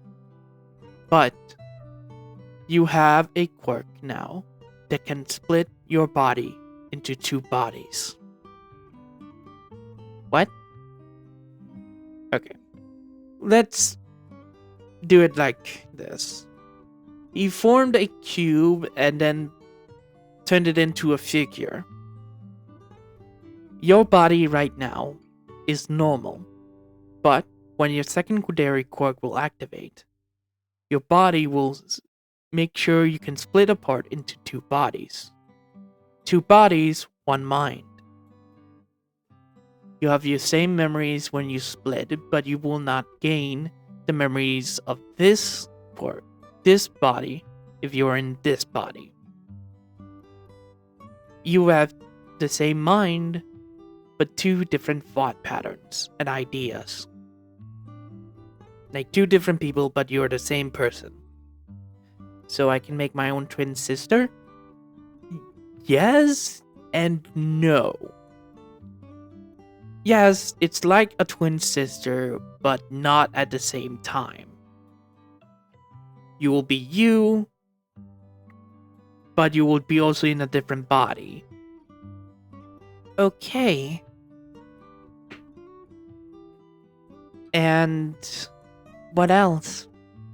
Well, when you split apart, your meter of how much you can lift will split in half. Like if you can carry 2 tons, one of the two bodies will carry 1 ton. I see. But if you get sick, it will only be half in one body, half in the others. Well, if one of your body gets sick and you return back together, it will be better if you... It will be less than it was in the other body. But if both of your body get sick, you will just be normal sick in your real body when you fuse back together. Oh. What else do I need to worry about? Okay, I don't want to appear in a few years to explain this, so I will make sure this memory will stick with you for as long as you can. Even though you're a child, you have a mind of an adult. So I will keep it very, very friendly here. When you grow up to be a woman and everything else and you want children, your body, if your original body, if it's not split apart, will not allow you to split if you get pregnant. Oh, okay, so I can't fuse... No. If you would, your child would be killed by you. Oh. And it would... Your two bodies, if it's split apart and one of you get pregnant, the other one cannot fuse back into you. So you have to stay apart for 9 months. But... And if both of your bodies get pregnant, the same matters. Your bodies will not be fused back together or apart. I will make this clear so you understand. Oh. Okay, that's over with. That will remind you when you get older. I will make this memory more faded when you're like 7, 10, 8, up to maybe 16 before you start, 14 before you start remembering this moment. Alright. More things that would help. When you get hurt in one of the bodies, when you split apart like a cut on the arm, when you fuse back together, that wound would, close faster. When you split apart, the wound will not, heal when you fuse back together. That healing has already done its work.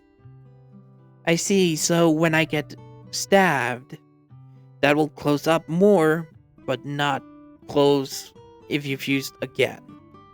Apart and fused back together. That will not heal no matter what. Even if your quirk of awakening with this quirk, that will not happen. there still need to be rules. Okay.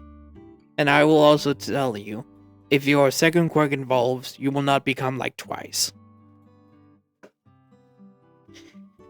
Okay, so because I had Himiko Toga's blood inside of me, I can now split into two people.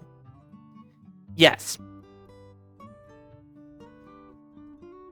Okay, I get it now. Thank you. You're welcome. Back to the present. When everyone was told about what Ochako remembered from that dream, except the pregnant part thing, because she knows she talked about something with him, but can't fucking remember it. So when she told everyone what happened, Izuku was amazed and just started to ramble on the different sides, different items, things she could do. It was such a cool thing. Ochako laughed at this and smiled in excitement as well. Anyways, Ida and Momo got the rest of all of them, ready to go out now, back to their hotels because it's been an hour since they left. So after everyone got out of the warehouse, everyone returned back to their homes and hotels. And the next morning, everyone left for their homes.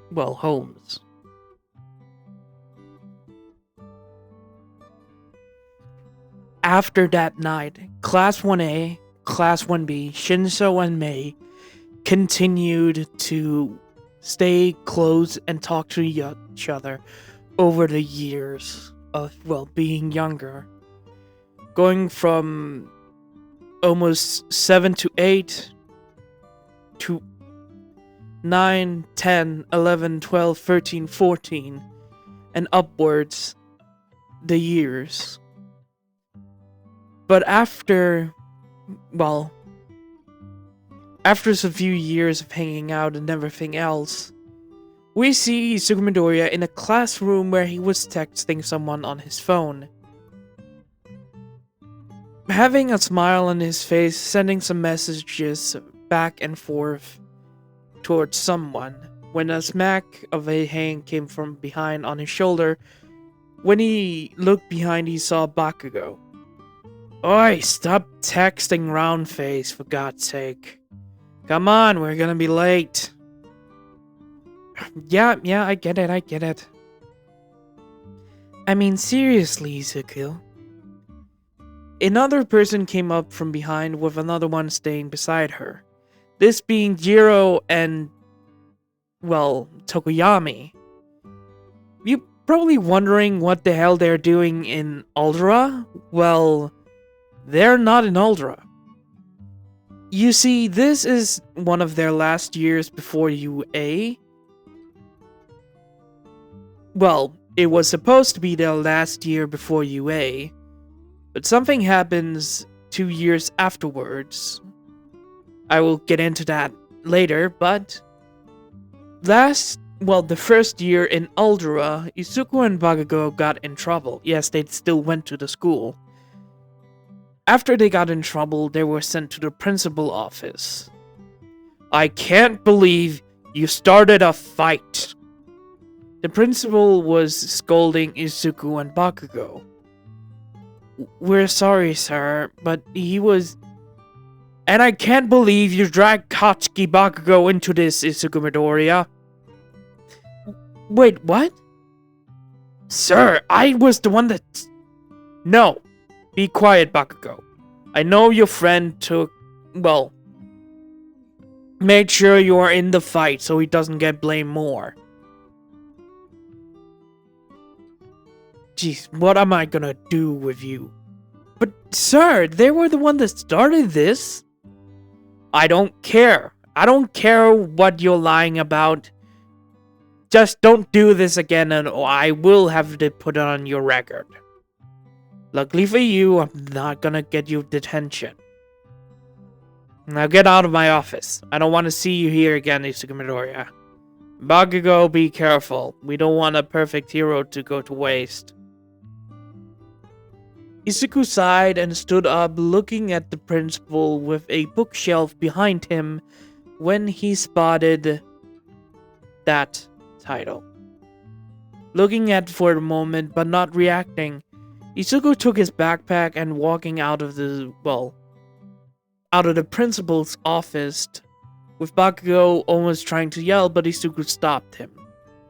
Walking out of the door that had a little glass window and on it, Bakugo whispered, "What the hell, Deku? Why didn't you..." "Bakugo, I want you to be quiet. He has the book." "What book?" "Look again and see the red book with black title on its spine." Bakugo looked back at the principal, wanted to seem like he was pissed at him. Then he saw the same book. The LMA, or the villain organization with Redestro. Fuck. He has that book? Yeah. Now it's all made fucking sense now. Yeah, it fucking does. What should we do? Can't tell anyone. Maybe the police is also with them. This is a terrible fucking neighborhood and school. Yeah, it's kind of weird. We need to do more research before we do anything else. After discovering Izuku's and Bakugo's school is a part of the LMA, or LM Meta Liberation Army, or what the fuck it's called, it's very hard to pronounce. Both of them do some research on the school and found out there was a lot of lawsuits. There's so many fucking lawsuits! How did they win all of this? I don't know, it's fucking weird. I mean, look at this. 5 families sued them at once, but they won. They settle out of court. How the fuck do they have good lawyers? The school is fucking terrible. You don't fucking say. You can even break the fucking locks on the fucking locker rooms when those bastards tried to put the kids inside. Yeah, you don't fucking say. You think... Oh my god, they're trying to make members. And making people that want to bully, so they can get new members and them. Oh my god, it's a indoctrination, isn't it? Yep. What should we do? Who else can we call?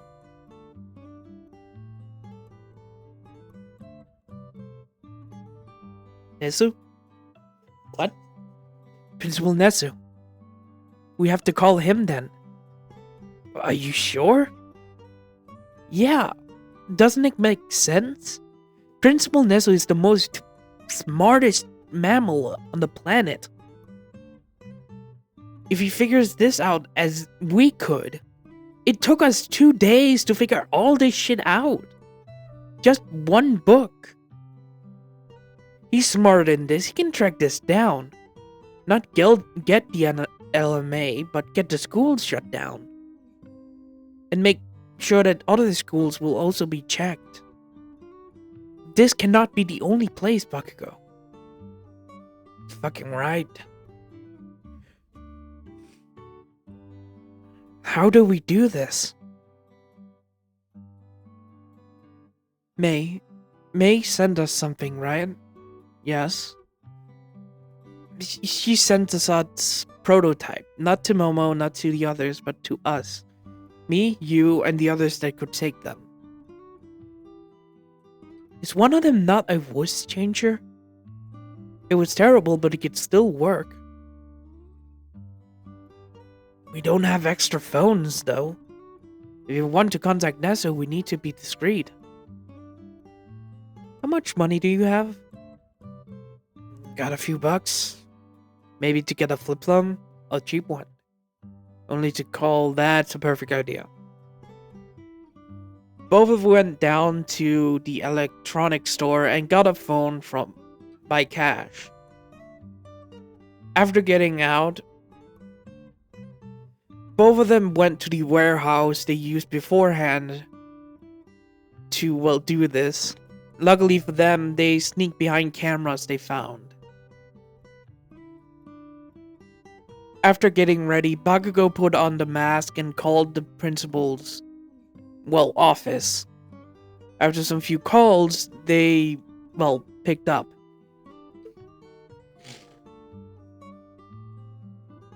When I speak like Bakugo, imagine a voice changer or something changing his voice. Hello, this is Principal Nezu's office, his secretary. How can I help you? Yeah, hi, I want to report something. Sir, your voice... Are you using a voice changer? Yes, but it's mostly for my safety right now. Okay. What do you want to report? It's mostly to Principal Nezu if you want to send this phone call to him. It's about a school I went to. And what about a school? I saw the book from Redestro on the principal's bookshelf. Excuse me, you saw what? Yeah, I want to report that. Give me a moment. Baku went quiet when he was... Hello, young one. I heard you had a problem. Is this Principal Nezu? Of course it is. Am I a bear, mouse, or anything else? No, I am Principal Nezu. Now, young man, you wanted to report a school environment? Yeah, an old school I go to. Aldera Junior High. I see. And what's the issue? One time I got in trouble.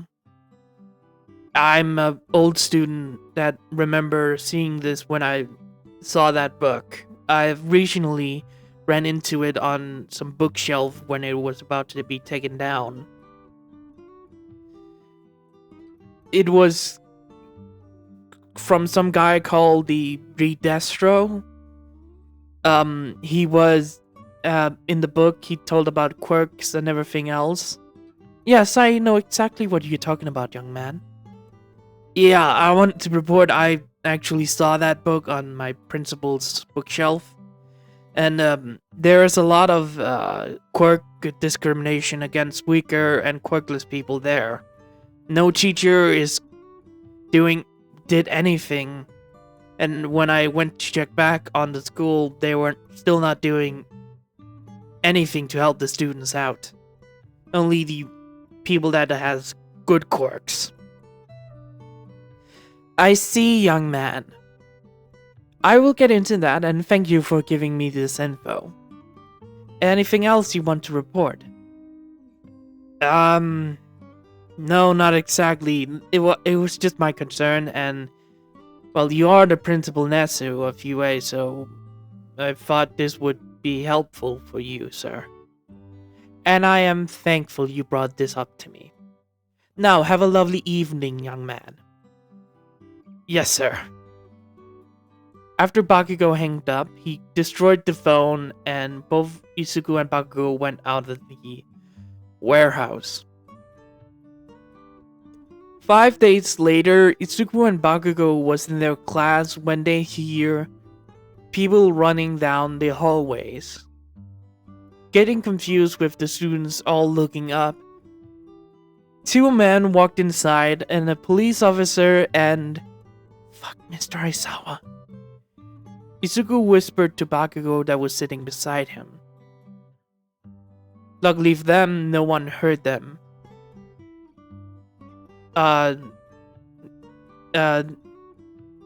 You're the teacher of the class. You're under arrest for LMA, but whatever they're called, indoctrination of students. Please follow me and don't resist. The teacher tried to get out of it, but Aisawa went forward, and the teacher, seeing a dumb choice, attacked Aisawa before he was wrapped around with a scarf and taken down, shocking all the students and everything else. After this happened, the teacher was pulled out by the police officer, and Aisawa stood there looking at the students. Hello everyone, my name is Eraserhead. I'm an underground hero. I want you all to go to the auditorium where you can talk. You will be informed of what has happened. Please move along and don't do anything stupid. If you do, you will be taken in by the police. Move along, please. Both Izuku and some of the other classmates, with some of them getting angry to Aisawa, but he didn't take their crap and told them to move or they will be stopped. Well, be taken by the police to the police station to answer questions. After everyone that was taken to the auditorium, and some students being the same year of Bakugo and Izuku upperclassmen? No, same student as... Yeah, upperclassmen, because they're not last year's. Izuku and Bakugo's school tried to attack heroes and police officers, but they got arrested as well. After getting there, most of the younger students, being the first year, second years, and some third years, stood there and waiting when Principal Nezu riding on Midnight shoulders walked up to the podium. Hello everyone, my name is Principal Nezu. Am I a mayor, boss, or anything else? No, I'm the principal of UA High. And UA College. Principal Nezu jumped down on the podium where the mic is. Now, maybe all of you are confused of what is happening right now with all the teachers, the principal, and some of your upperclassmen. Well, a few days ago we got an anonymous report of, indoctrination into a cult-like place. Everyone in the school were shocked. Even Izuku Midori and Bakugo had to act shocked at this. So we took action and made sure that this school got rid of all this, cult-like theming. The students asked questions of what, why, and how. Nezu said that the upperclassmen that bullies them and uses their quirk when they got in trouble for using theirs were indoctrinated into the Meta Liberation Army, a cult-like following of the Redestro ideology. And it seems like this school was trying to revive that. The principal and some teachers, even their homeroom teachers, were in on it. So right now they're being arrested, and some of the upperclassmen that has joined the teachers has also been arrested and is going into therapy or psych evaluation. After this third year, after just 4 months of this issue, it's been 4 months since Izuku and Bakugo started their first year, both Bakugo and Izuku's parents pulled them out of Aldera, and they were placed into another school 10 minutes away. That was, Jiro's school. Yeah, Jiro and Bakugo and Izuku is now going to the same school. It's not very important which one it is. But the three of them was in the same school when Tokoyami joined them a month later. His school was also a indoctrination area. Only a few schools around the country was one. Luckily for others, except Shinso, only those 4 was in an indoctrination camp. And the teachers were arrested, principals were arrested, and everything else. So yeah, that's how Isuku, Bakugo, Jiro, and Tokoyami goes to the same school.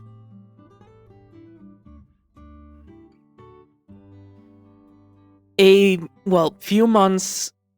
year afterwards, Isuku and Ochako started to hang out more and more after everything that happened in Ultra.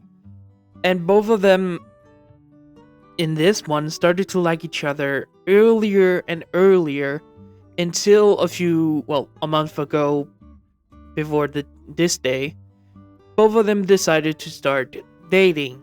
Even though they're a long way apart, they don't mind it. Exactly, to just hang around each other when they could. And Isuku loved his time with Ochako. So that's why he was texting her earlier. Both Isuku, Bakugo, Jiro, and Tokoyami started to walk out of the school. So, are you excited for UA High? Yeah, but it's kind of weird, isn't it? I know what you mean. The memories of us going to UA as kids in high school? And now we found out it's a college. Yeah, it's kind of weird. Having different memories is not awful, but changed if you look at it closely. What they mean is, like, when Isuku and the others were around 12 years old, a incident happened with two UA students that was still in high school back then. They were up fighting a villain that was really hard to defeat, and they continued to fight it, trying to protect everyone. But because of them being so young, they had done heavily damage to the area, even hurting civilians. They did defeat the villains, but they have done massive damage to that area.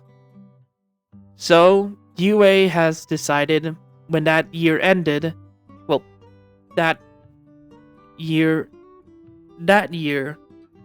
they were 10, not 12, 10 years old, and the same story happened. That incident happened, and Nezu decided to change, and he made UA and its hero course into a college program, where he has built a college campus, and he's the principal of these two areas. Now, the hero course after that year, there were second years, by the way, so the year below had to go through it at age, then Isuku and the others would be 13. Then they didn't take any hero course at high school. They have to go to college. So the last 2 years, UA hero course is a college learning area.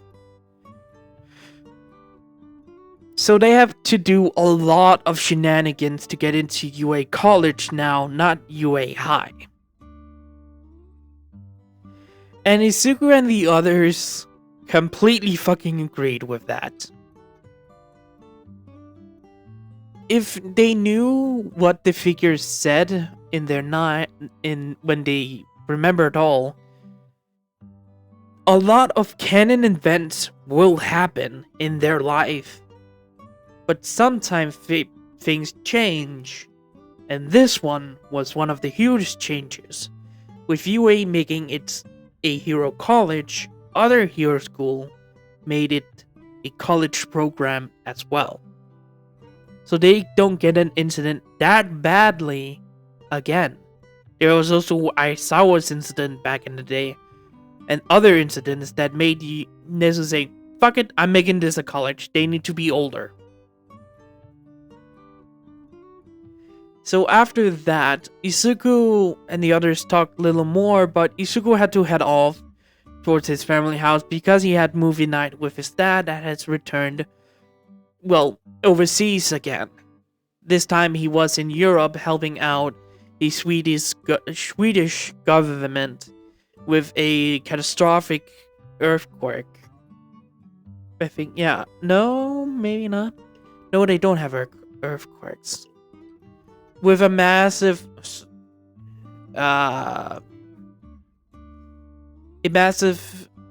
tsunami. Yeah, I think tsunami would be better. Hitting up against the Swedish ship area that almost destroyed it, so Hasashi was called in for 2 months to help out. So Hasashi has returned, and Izuku is excited to see his dad again. Izuku was walking under a bridge when he started to remember. He was under this tunnel. This is that day. The date and everything and the times were correct. Izuku turned around when he heard a noise and the sludge villain attacked him, surrounding him, trying to choke him. Izuku, being better trained because he trained with Bakugo, Tokoyami, and Jiro, but he could still not breathe in this. Almost being choked, he hears All Might's voice when he was passing out, and when he woke up, he saw All Might again. "Hello, young man! I thought I lost you there!" All Might? Yes, hello there, young man. How have you been? No, not how you been. How are you doing? I'm fine. A little slime in my throat? Ha! Good joke, but not necessary. Sorry, jokes make it kind of better. Maybe, but sometimes it's not. Oh, wait, I need to get your autograph. Izuku pulled out his notebook, and every single interaction he did at this point, he did from his memories of his past. Talking to All Might, grabbing onto his pants, on the rooftop, talking to All Might. But when All Might said, "I'm sorry, you can't become a hero without a quirk," Izuku clenched his fist and spoke this time. "It might be true I cannot become like you." All Might looked at Izuku when he started to walk over to the door. "But I can still become a hero. Maybe not a fighting hero, but a rescue hero. Or something else. I still want to save people like a smile on my face. Like you did." All Might looked at him with a surprising look and then smiled a little. "Then, young man, if you have the bravery to do it, you might." Walking off the roof, Izuku sighed at this and started to walk over to the, stairwell, but wait.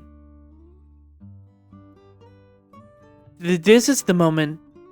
Before Izuku could continue, the explosion that Bakugo let out happened. Rushing down the stairs, not seeing All Might because he has already left. Izuku rushed over to the incident and saw it happened. Bakugo was choken by the slime with Tokoyami could not do anything because of his shadow being weakened by the fire. And Jiro could not help Bakugo because she was pulled away by Kamali Woods. Izuku stood there, horrified that this happened again. But looking at Bakugo, and him this time spotting Izuku ran out. He didn't think, it still happened. His instinct took over, and he rushed out towards Bakugo. Trying to help Bakugo this time, grabbing few items, throwing at the eye of the villain, making sure that it could got Bakugo loose more. Izuku this time not scraping at the slime, grabbed Bakugo trying to pull him out. "Damn, thank you!" "Yeah, I know!" "Pull!" Izuku tried and tried to pull him out, but the villain went out of his daze after being poked by Izuku's pencils and things he threw at its eye, and grabbed Bakugo's hands, trying to explode Izuku. But in that moment, All Might stood in front of Izuku, taking the blast towards the side that wasn't injured. "I'm kind of a fool talking to you about the heroism." And All Might did his normal spiel and, well, changed the weather. This time, Izuku and Bakugo didn't pass out. After sitting there, Izuku went over to Bakugo, grabbing him and make sure he could walk good. After a few seconds, Tokoyami rushed over to help Bakugo out of the area, went over to the ambulance and, well, started to help out. But the heroes talked to Izuku, and Izuku, not want to change this, didn't say anything, and warned with a glare at Bakugo and the others to not do anything. After that, the 4 members left the area with Bakugo cursing out the heroes. "I mean, for fuck's sake, they could have defeated the villain without All Might!" Bakugo yelled in the air with the others nodded at this. "I mean, for fuck's sake, how many words could have done anything? Poking its eye? Death Arm could hit his eye. Mount Lady could help with the fire. If he just pulled out one of those water containers off the roof and poured it over the fire. At least Backdraft did something." Bakugo said with a sigh, with the others nodded at this. It made sense, but yes. All 4 of them started to talk when All Might appeared in front of them. "Young Midoriya, I am here to talk to you." All Might? What are you doing here?"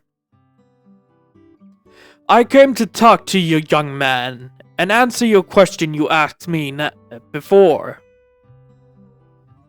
"Oh, okay. Is it probably, before All Might could continue, he poofed out of his buff form." Oh shit. Oh yeah, he's still weakened. All of them watched All Might when he looked at them.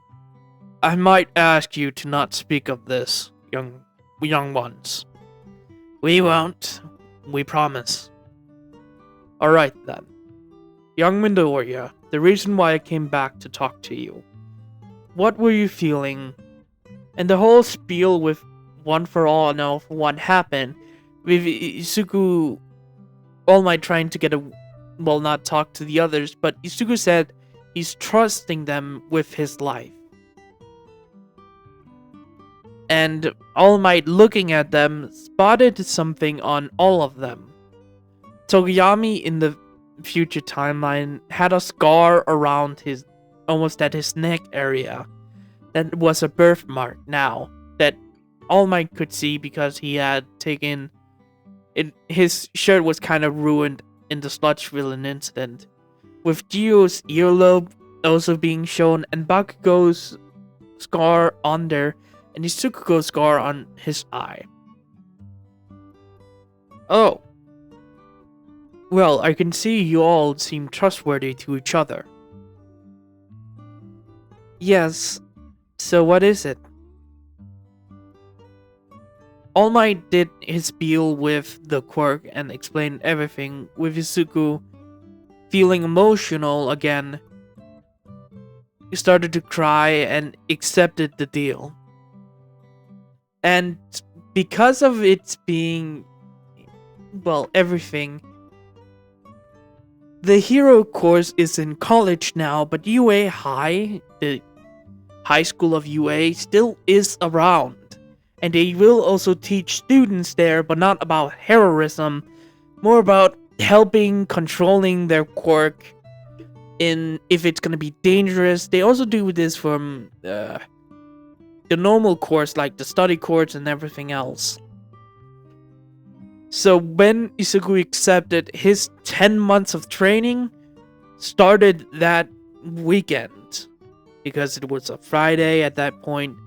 So they started their weekend with training, with Tokoyami, Jiro, and Bakugo helping Izuku out with training and making sure he didn't do anything stupid. And All Might actually had to help these three because they also asked for training. All Might got up with some few ideas. Jiro's training with All Might's idea was to make sure where everyone was at the same time. Having her earphone jacks stabbed into the ground and listening to everyone and everything that would happen on the beach. Because it was sand, sound didn't travel greatly. So she has to fucking concentrate. Tokoyami, being that his body may be strong without Dark Shadow, but he will still be attacked if Dark Shadow was away from him.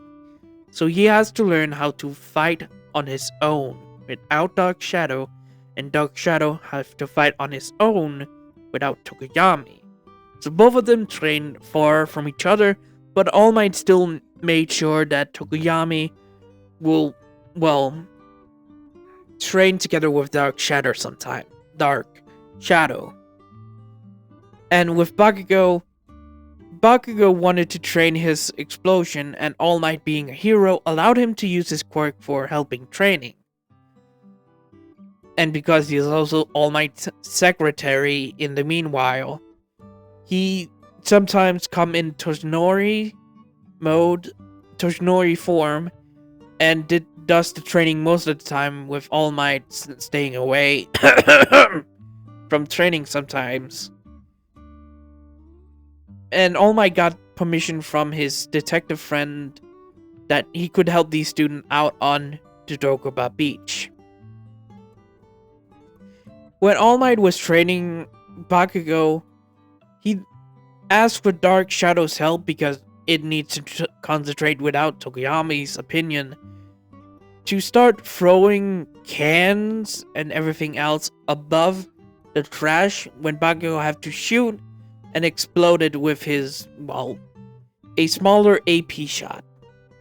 A concussive force, but not a main, explosion. Because they were smaller, some of their skills has been reduced. By the way, they are not expert in their quirks. They have the awakened part of their quirk. They don't have the experience anymore. They're kids. Their body doesn't know shit. So they had to train, and Jiro, Tokoyami, Bakugo, and Izuku is being his normal training for those 10 months, gets more and more experience when times go by. And Izuku was told by his friends to stop sometimes when he went over training. And after 10 months of this, All Might, in front of, Izuku, because the others were not there because they were going to the entrance exam for UA. That was just a normal entrance exam. All Might gave Izuku his quirk. And after, getting it, Izuku went to UA High. And after walking towards it, Izuku spotted someone standing outside the gate, being Ochako. Izuku smiled and walked over to Ochako. Hey, Ochako. Izuku! Hey! Walking over to Izuku and kissing his cheek, she smiled and started to walk inside with, Izuku. So, how have you been doing? I've been doing fine. How have you been? Oh, training a lot with the others. And you? Same with me and some of the other friends we have. Did you get any more? Isugu asked this because of one person. I've tried, but it's very hard to find someone. It's sad, but I hope you find someone. Their quoted language was Isugu asked if she found Toga. After some few months ago, Himiko Toga went missing and reported for a murder.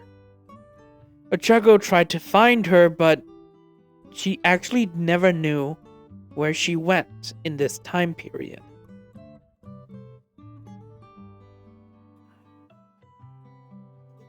So after he tried to find her for the last month and a half, Ochako asked the others if they could look out for her, but they couldn't find her either. Ochako, hearing this, thinks that Toga went underground and didn't want to be found by anyone, even though Toga doesn't remember anything. Ochako still wants to save her, to make sure she would be okay, but it seems no matter what, Himiko Toga would always become a villain. Maybe sometime she will become a hero, but Ochako could not save her in time before she became how she was. Isuku, seeing his girlfriend, getting sadder thinking about Toga, made her, he tried to make her more happier. I mean, what else has been going on before you actually... Sorry. Isugu started to talk. Well, anyways, are you excited to get into UA High? Yeah, I am. At least, I thought the timeline would have not changed this much. I mean, hearing the two others, Pony and the other guy from China and America, things has been changing over there as well. Yeah, but it's still weird. I know, but we have to accept things has changed in our time now. Yeah. A lot of things has changed, though. You don't say. Oh? Ochako smiled when he heard Ochako's voice on it. Ochako was, holding Isugu's hand on the right when he heard Ochako on the left. Well, a lot of things has changed, Isugu, and I'm kind of excited for it. God! Ochako, please don't split and surprise me. Both Ochako laughed at Isugu's reaction, with other people seeing this in kind of surprise, but it's quirk, so they ignored it after a few seconds. Are you gonna be split the rest of the day? Oh, no, but I'm gonna be split before the exams start. Ah, great. Well, you have two girlfriends, but they have one mind. Do you like it or not? And you're teasing me. God, and two voices on different sides is not helping. Both of the Ochakos laughed at this, with Isugu just blushing heavily. The two of them walked inside of the building and started to talk with each other, actually meeting Jiro, Bakugo, and Tokoyami. They were also with Denki, Momo, and Tsuyu, and Shinso. Seeing, Isugu walking with Ochako, all of them is still weirded out that Ochako has two quirks, but had accepted it over the years. Sup, round cheeks? How have you been? I've been better. Haven't found any new friends? No. Sorry to hear that. That's fine. Anyways, do we know what exactly is gonna happen in the high school? Not exactly. But I think we're gonna have normal classes like high schoolers. If it's like the, well...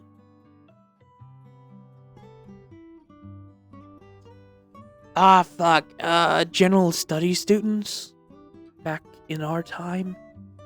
Maybe we would have the same, well, get some extra curriculum to hero work. Maybe, maybe not. I don't know. Yeah, that's why I'm also confused. Shinso spoke to the others with how the previous general course students acted. Getting into the study hall, everyone was giving their exam and everyone started to do them. After, well, everyone, because I will skip over this, it's boring as fuck. After, well, getting everything correctly, the teacher grabbed it and started to explain the rules of when exercise. Because we don't have the hero course in high school anymore at UA, we will give you a new program. Any students that will become hero in college can sign up. But only a few will be trained. If you don't see progress over these 3 years, you will still be allowed to get into the hero course in college, but you will take the regular entrance exam for college. But if you seem promising and you have the right motivation and power and skills, you will get a recommendation to this year's hero college program. You all understand? Everyone nodded and got out to the, well, every student was split up into 5 groups. Being, I think, no, they were split up in, there's many teachers taking around 20 students. Isuku was in the group where, well,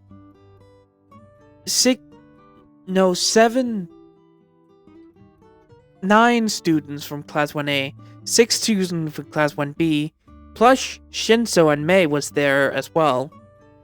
And some other random students were also in this group. Wait, 9 students Class 1A, 6 students, that's 15. That's 17, plus 3 other students. 3 random students was in this group when they got... Alright, little students, let's get this test on. Them seeing Midnight actually coming out. All the students act like surprised to see Miss Midnight because she is now with Shota Aizawa, President Mike, and the other heroes and our college professors with their updating license.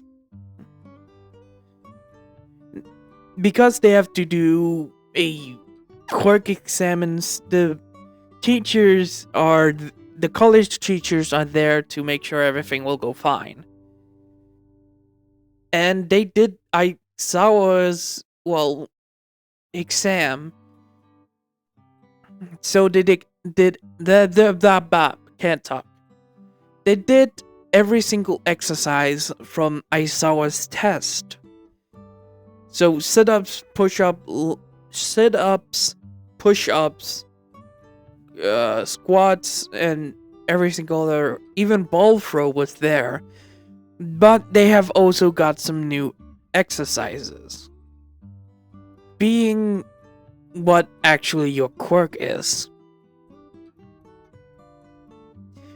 So, Isuku, being a little more trained and have gotten access to One for All, could feel the power while going through him again. But knowing the consequences, use this, exercises to, because they were allowed to use their quirk, to use 1% first, seeing if he could handle it, then 2, then 3, and then his body started to hurt a little, going up to 5. So he stayed at 4. Yes, even though Izuku's body is stronger, it's more normal, more boosted as normal. And when he grows older, it will become more and more resilient to One for All again. But he was still a child. He still have to learn everything again. But remembering how he activated One for All at 5% full calling, he used the same technique, but it was hard to do. But he still got through the exercise and everything else. When Midnight told them to use as much power on this huge bag, being a punching bag, like, I think in Dragon Ball they had a punching place where to punch it and see how much power you got. So, like that kind of situation. Yeah, I think it was in Dragon Ball they had a place where you can punch it and it show you your power level. I think it was in the older series. So when Isuku and the others was told to do your worst on the punching bag, Isuku Bakugo was there with Momo, Ida, Octopus Guy. I said 7 other students and 3 other Class 1B. Lucky they even got that much. Isuku, Bakugo, Momo, Denki, Ida, Kirishima, and Mina, with Kendo, Monoma, and the exchange students. He's the Chinese one. I don't know his name, okay? That guy. Then Shinto and Mei was there as well. But Mei was out because the hero course and the support course has to do this test to see if they are good enough to handle machinery and everything else. So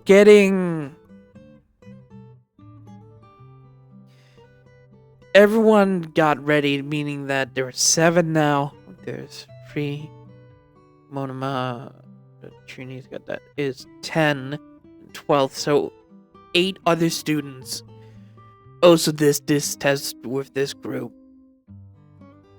They begin, all of them, to punch the bag and everyone punched their bags in their own way.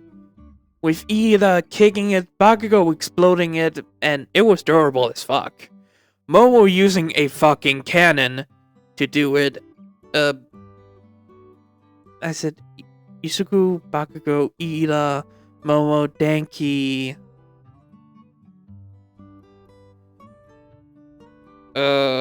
Fuck, who else did I say? Denki, Kirishima, and I think Octopus Guy I said. And, Octopus Guy, using his multiple arms, punched the bag, with Kirishima using his hardening into a wooden club kind of a wooden log shape, punched the figure, and all of them got around 300 power. Bakugo got around 500. 500. Ida got around 500 as actually at 500, shocking everyone that his power could actually be precise.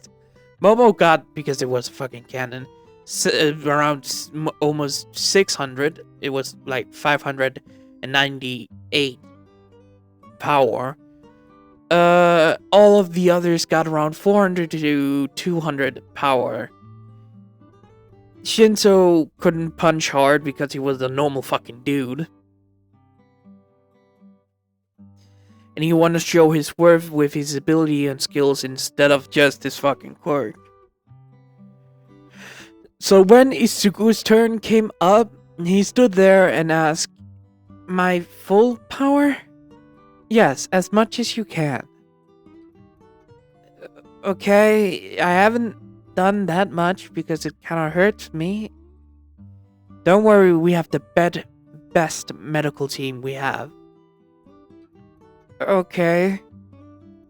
Izuku started to concentrate, activating his quirk at 4% to make sure his body could handle the shock back, and thought about using his 100% in his arm area to his hand to his elbow.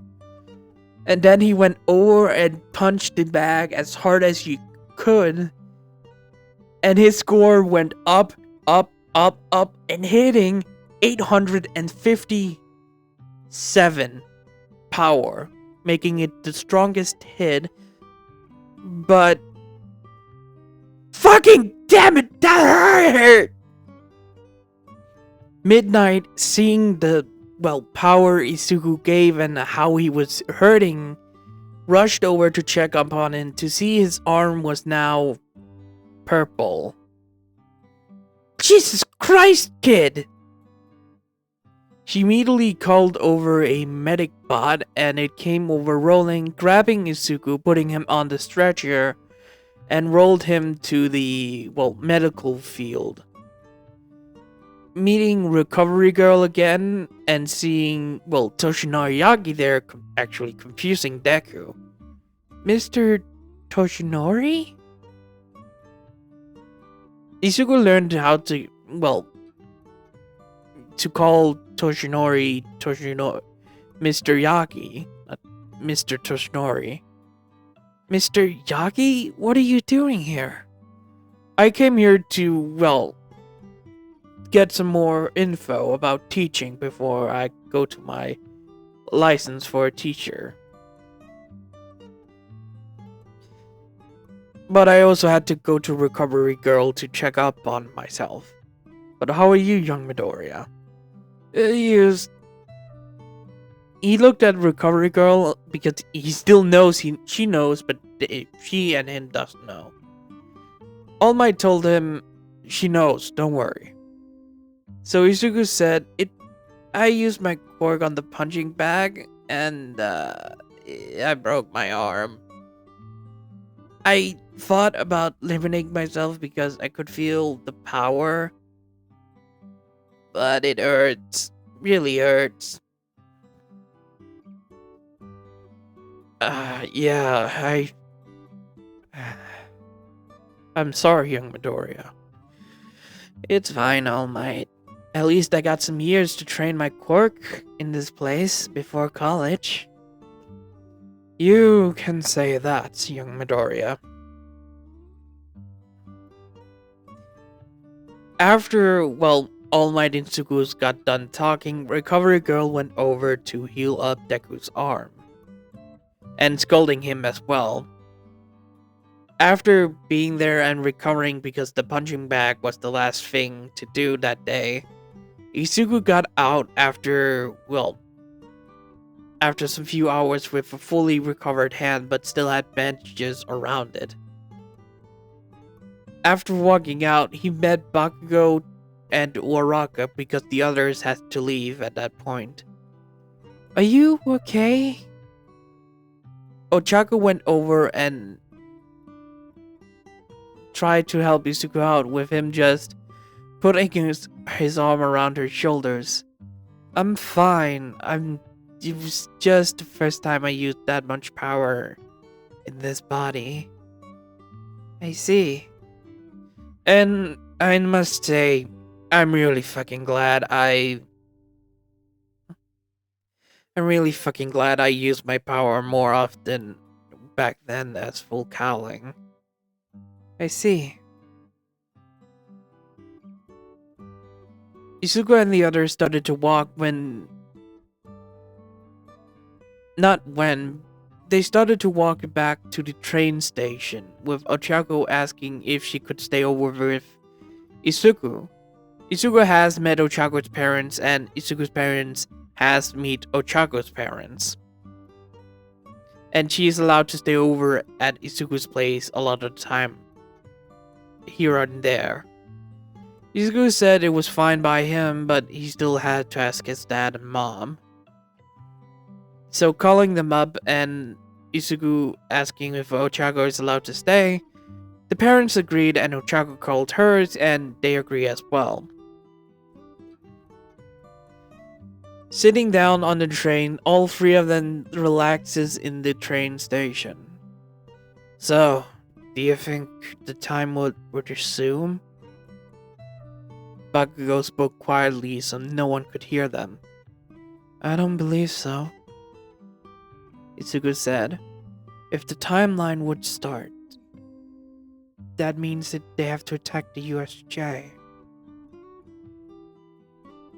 But he said that some things need to stay canon. We know, but still. But we're not in the hero course, and we have to be in the hero course for the timeline to start. He said it's like a string. He did not tell us anything, but he said some things has to stay important. What? We don't know. What can we guess? Bakugo said. Me meeting All Might is one of them. My dad is not a specific thing. That's out of the question. Something random could have happened. And it did, meaning UA had to move up to college, meaning what hero courses it's in high school or college is one thing that can change. But me meeting All Might is always happened. Ochako? A lot of things happen what I remember, but something doesn't. I mean, we still change a lot of things, but some moments what I remember didn't happen. Like, Toga's happened earlier, but I didn't know I had a grandma that had a split quirk. I didn't have a grandma that could choose two body parts, make an extra body part from her skin. Like, she can make a second arm, second leg from the same leg, or a second head to think doubly. But she could not make a second body. So that's where you got that quirk from. Yes. I mean that God has changed my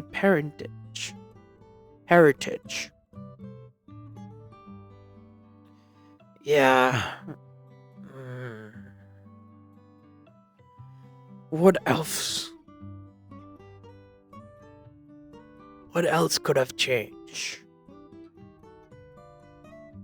Our school. Our school is not canon, if we're gonna be correctly. That day... Yeah, I'm happy that day didn't ever happen. Yes. But our school, we still went to the same kindergarten, same elementary, same high school before we left it. So, we still had some few similarities. Some things still happened. Like my grandfather and grandmother's death on my mother's side.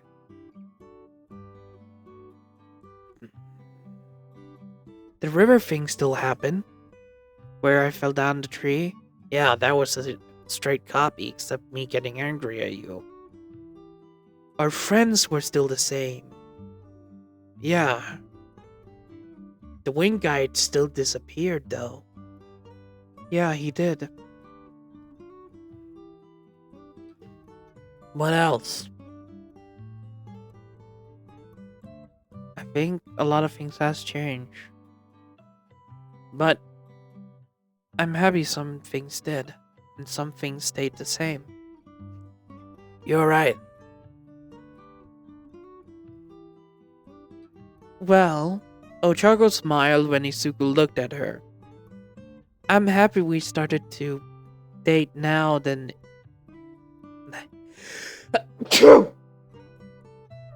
Sorry.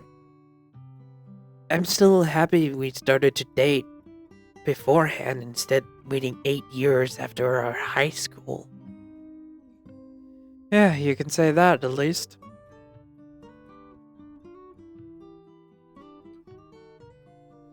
Izuku smiled with Ochako doing the same with Bakugo doing PDA motherfuckers.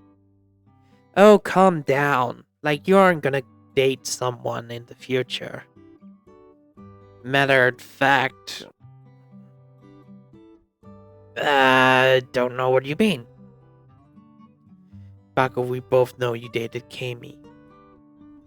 Shut up!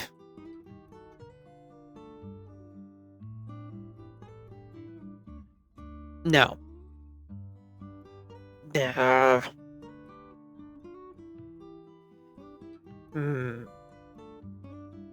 What else, though? Shoto's scar. Oh yeah, his eye scar. His eye scar. It's there now. He didn't have it. Did he have a birthmark there? I actually asked Todoroki, and he said no. He never got it, so that means that is a canon event.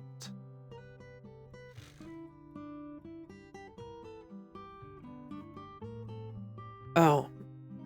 His mother? I asked some simple questions. Dabi is gone. He's become a criminal. His mom is in the hospital. Past Endeavor as he could be. Yeah. So some things are still the same. After their conversation were over, they got out of the train station. Walking down the street, they said goodbye to Bakugo, and both Izuku and Deku went back home. Well, back home to Izuku, greeting his mother, because his dad was overseas again, helping out a earthquake situation in Russia, or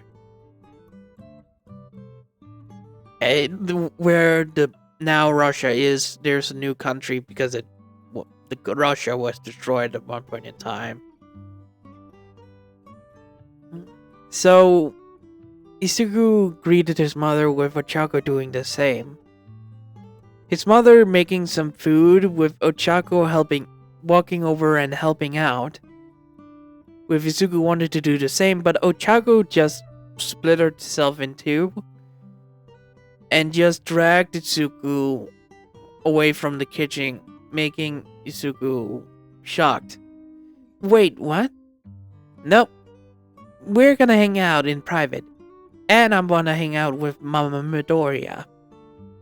Oh, you're kind, Ochako. But you don't have to. I'm fine being split in two people. And I can still help out in the kitchen. The one that talked to Ochako, well, the one that Inko was talking to in the kitchen. So, what have you named your two different bodies? I named this one Are You, or You Are, and that one You Left. That's Uraka right and Uraka left. Yep. Isn't it better with OR? No, that sounds like different version of other things. Then can you call yourself Ochagua and the other one Uraka? I thought about that, but it's weird. I will call you Ochako and that one Uraka. You cannot see anything different between us. Isuku stopped and looked at the Ochako he was talking to. You had your hair back behind your ear. What? You're the one that always pops out from the left. No, the right. No, fuck. The one he was talking to was the one that always pops from the left side. The one that is helping Inko is the one from the right. The left one, you, always pops out with your hair tucked behind your ears. And the other one has the normal haircut. But she has a more minuscule personality. Meaning she's no expression.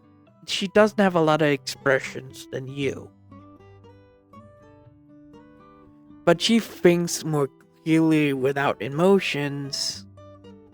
But you think more with your emotions. But when you're together, you are the Ochako I love. And I also love the both of you. You can't love 3 people. No, you're just one mind in 2 bodies. I can love one person in 2 bodies. It's so weird saying that. It kinda is, yes. The left Ochako laughed at this and was walking with Isuku back in and walked into Isuku's room, sitting down and doing some, well, Ochako getting a laptop from Isuku because he has sometimes friends over to play on the server with. Ochako logging into Minecraft with Isuku started to play with some of the others. This being Kendo, Shinso, and some others from Class 1B, and Shoto and Momo.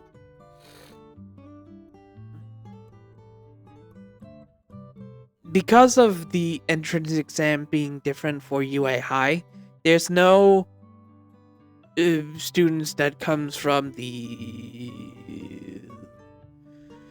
4 students that come from the exams there.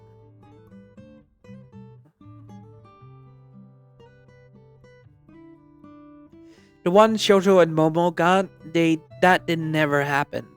So Shoto and Momo has to go through the normal exams for UA high school.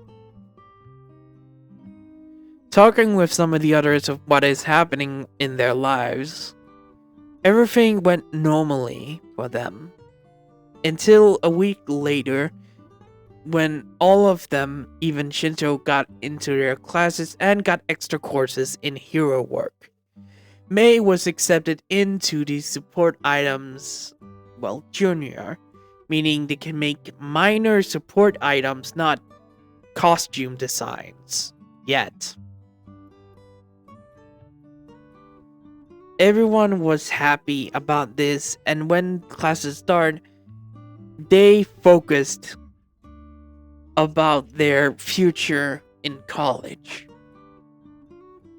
It's been a year since everyone got into UA High.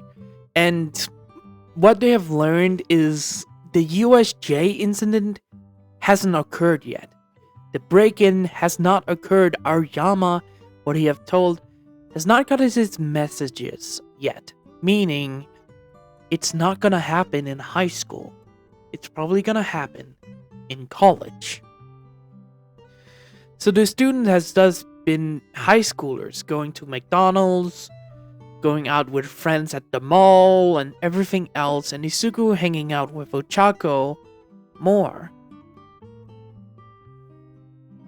Right now, Izuku is having a study session in the library with Bakugo, Momo, and Ida.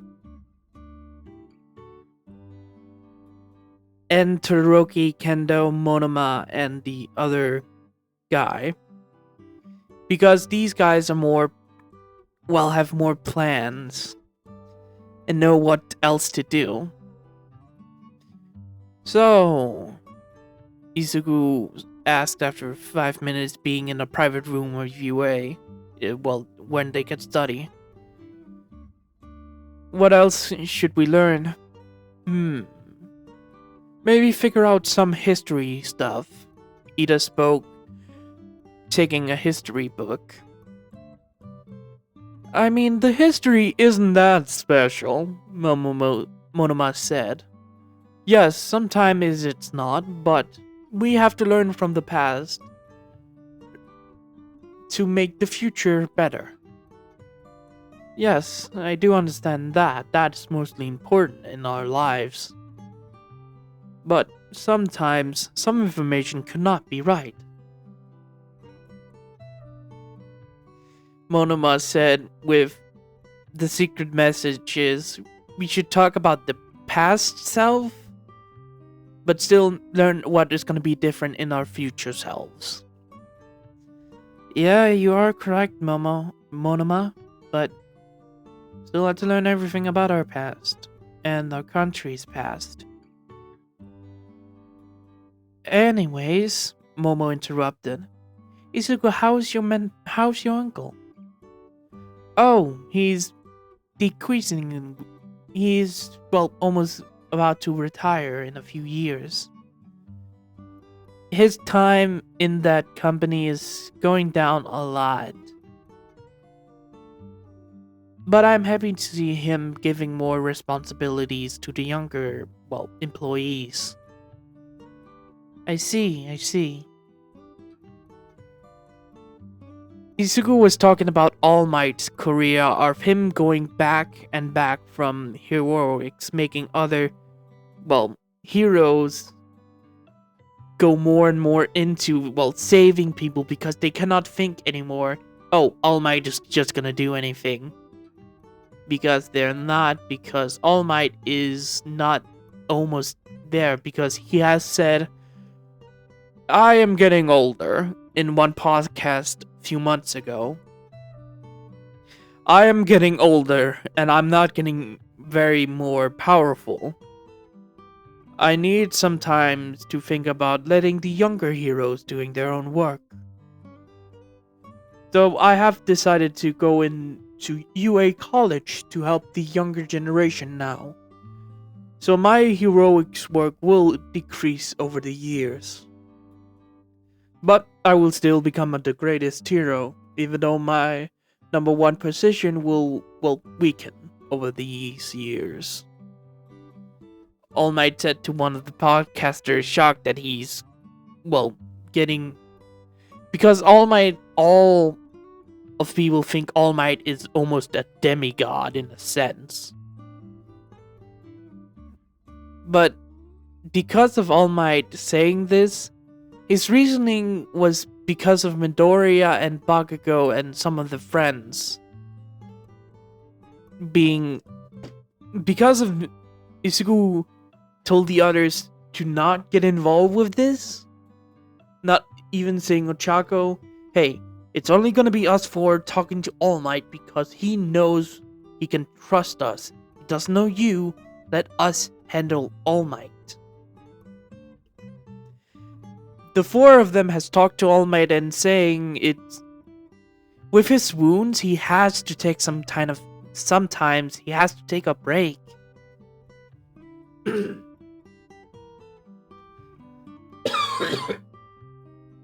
Oh fuck.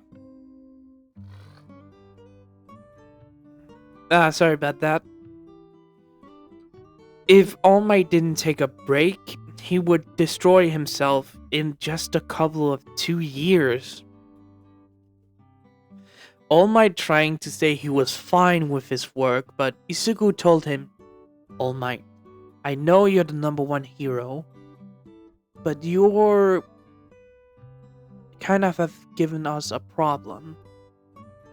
All Might looked confused when he said, Why's that, young Midoriya?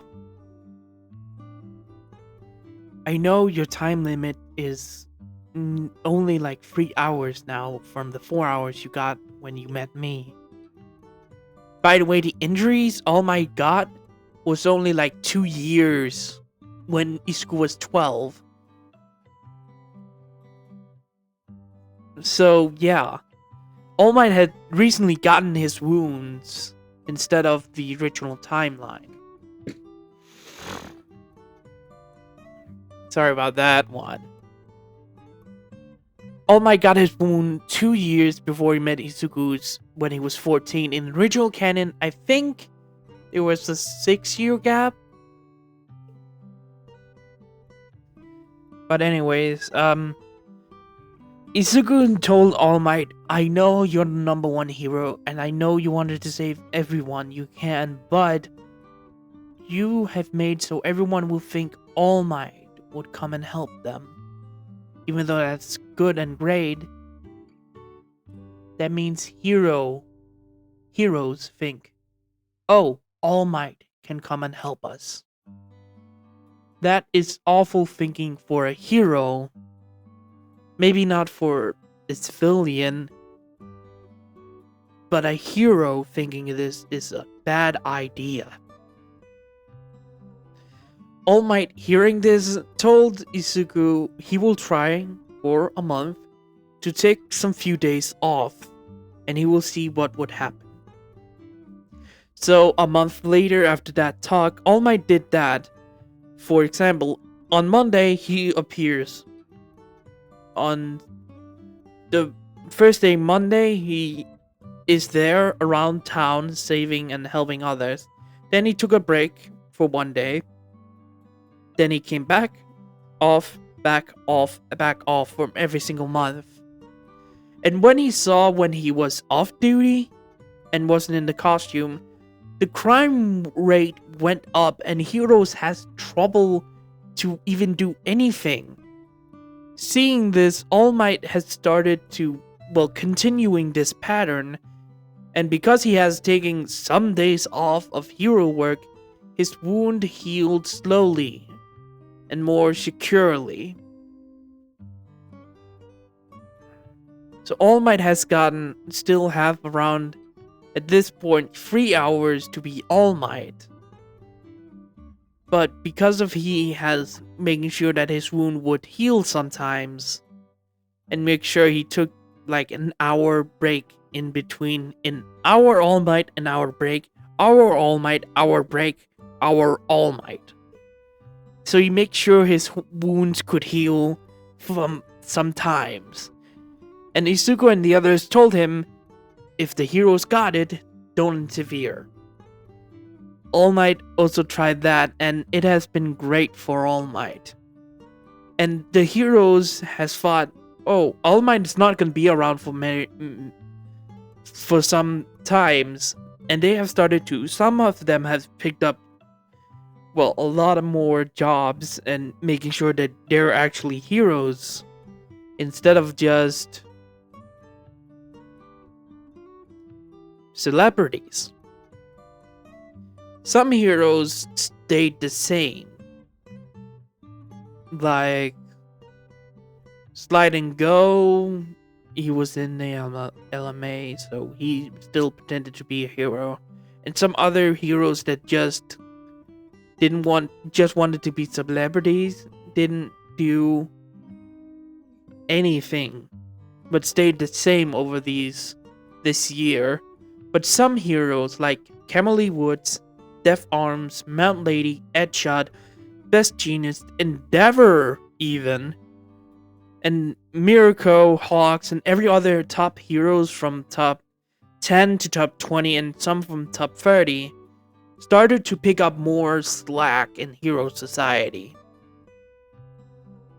Making sure if All Might retires, we can pick up the slack when he does.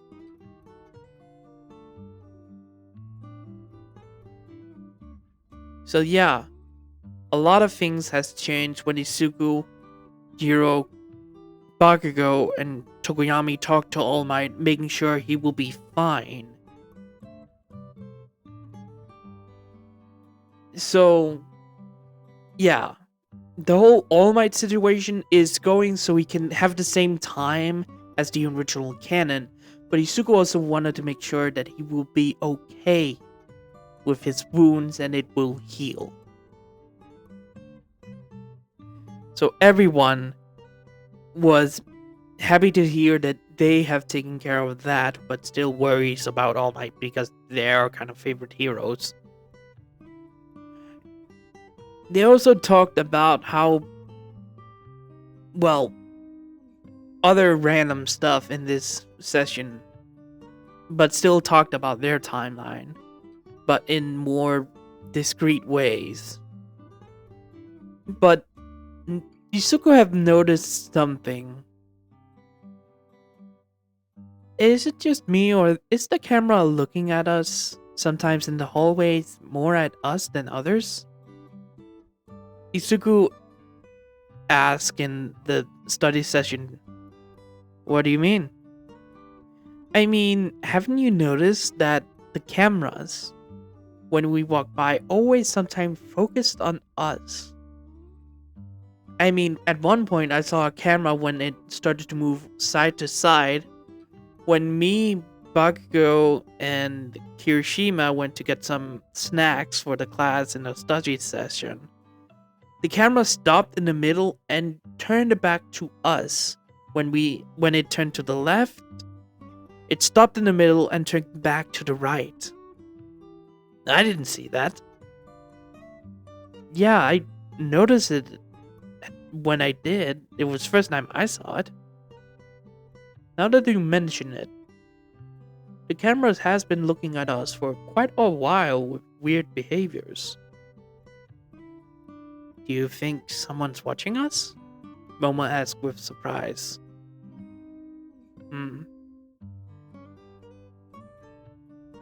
Wait. Monoma thought, do you think Principal Nezu is watching us? That can't be true. He can't figure that out. But he is the smartest man. The guy that was a little bit choppy. The silver-haired guy that's the vice president of Class 1B spoke. But he's the smartest animal and creature in the world. Why would he look at us? Do you think? Probably right, Kachan, Izuku said with a thought on things in his mind. What's it about? Monoma asked in a quiet voice. I think Nezu have seen that something is wrong with us, or something. I don't know what though. After this conversation, they went on with their study session, but they have more interesting things of if Nezu actually was looking at them, at their class. By the way, Pony Sonotori is not in UA High. Well, no, let me change that. Yes, she is in UA High. Shinso is in another class with May, by the way. They are in different kind of classes, but all of Class 1A surprisingly got together, and all of Class 1B got together, but they were not called Class 1A, Class 1B. Class 1B is called Class C, and Class 1A is called Class H. Class 1A is a different, situation. They're not, because Class 1A and Class 1A and Class 1B is not the hero course. They're just normal classes for students they can go to. So they have different numbers, but they still call each other Class 1A, Class 1B. After the study session with all of the members of this group, Izuku sent a message towards Chaco sending, "Have you noticed that the UA cameras sometimes follow you?" "No, why?" "Well, I've noticing they have, and we think Principal Nezu might be looking at all of us." "Do you think it's bad?" "No, he probably thinks we're being suspicious." "Huh, maybe." "Tell the others and tell them to make sure that if the cameras are looking at them, tell the others in the private server." "Got it." Izuku walked down the hallway with their group after sending messages to Ochako. Smiling at, the success they have in the, UA High, but still getting nervous about Nezu figuring them out. A year later, they're in their second year of UA High now, with them studying hard and quirk study with their powers. And, Izuku's confirmation of Nezu spying on them was confirmed, with everyone saying, "Yeah, cameras are looking at us." And hearing this, Izuku gets worried about what the fuck Nezu wants. And, luckily and unluckily for them, before the first year ended, Nezu called them into the room. Called a few students into his office, being Izuku, Ida, Momo, Monoma, Kendo, and the other guy. Everyone was shocked their six were called in, and he also called in Mei and Shinso. This shocked everyone, and Izuku left with his friends over to the principal's office.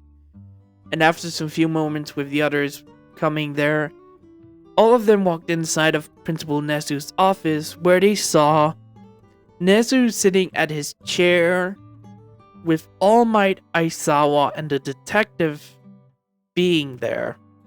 Hello, sir? Is anything wrong?" "No, not exactly, but I have some few questions for you young ones."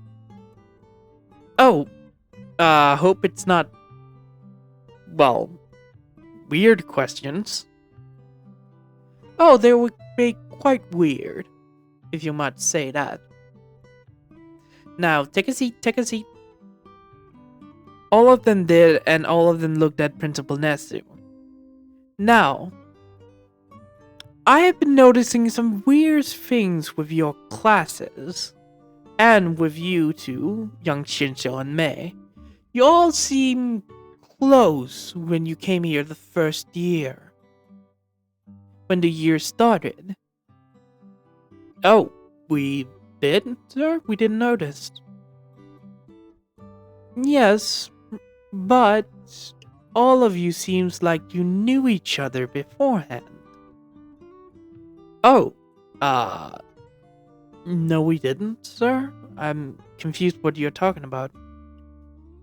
they're lying. Izuku looked at the detective and swore.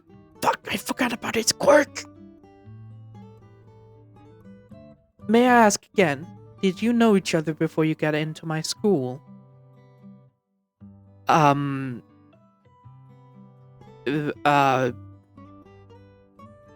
Sir, may I ask why you want to know this? I'm just curious about something. And that would be... if some 42 students came here knowing each other, how, even though they're completely apart from, well, the school itself, and 3 of them even being from a different country, even though one of them moved a few years ago here, why would they know each other?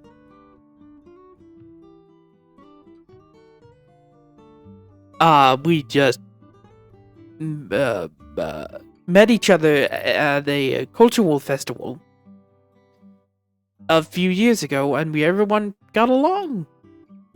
Oh, I know which year you're talking about. I saw all of you there. I remember clearly every culture festival. Oh, you did, then, and you didn't interact with everyone. Oh. In Izuku's mind, it's just fuck, why? Oh, is that so? Yes. That's curious. Young Midoriya, tell me what's going on here, or I will have to do extreme things. Izuku looked at the other like, what the fuck are we gonna do? With all of them thinking, and Momo sighed. We can't do anything? No, you cannot. And I have been noticing that all of you had marks on you that looks really the weird birthmark you all have on you. Some of you had, like, we had some few medical exam. Anna has seen all of your medical history because we do want to know if you have different issues. All of your reports have small birthmark that looks like scars. All 42 of you. Even Mei Hatsume.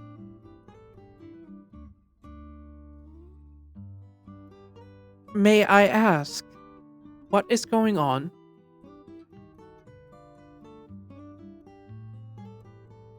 Yeah, we cannot cover this, can we?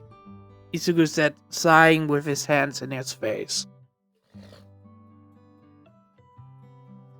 I mean, he's the smartest person here, so... Monoma sighed with the others doing the same. So there is something going on. Yeah, I'm gonna... Izuku stood up and walking over to the desk of Principal Nezu. The reason why we know each other is... we have already experienced a time like this. This confused All Might and the detective, even Aizawa. Nezu thought about it. Your birthmarks. They are where future and old scars is gonna be. You knowing each other. We have met once before we even met.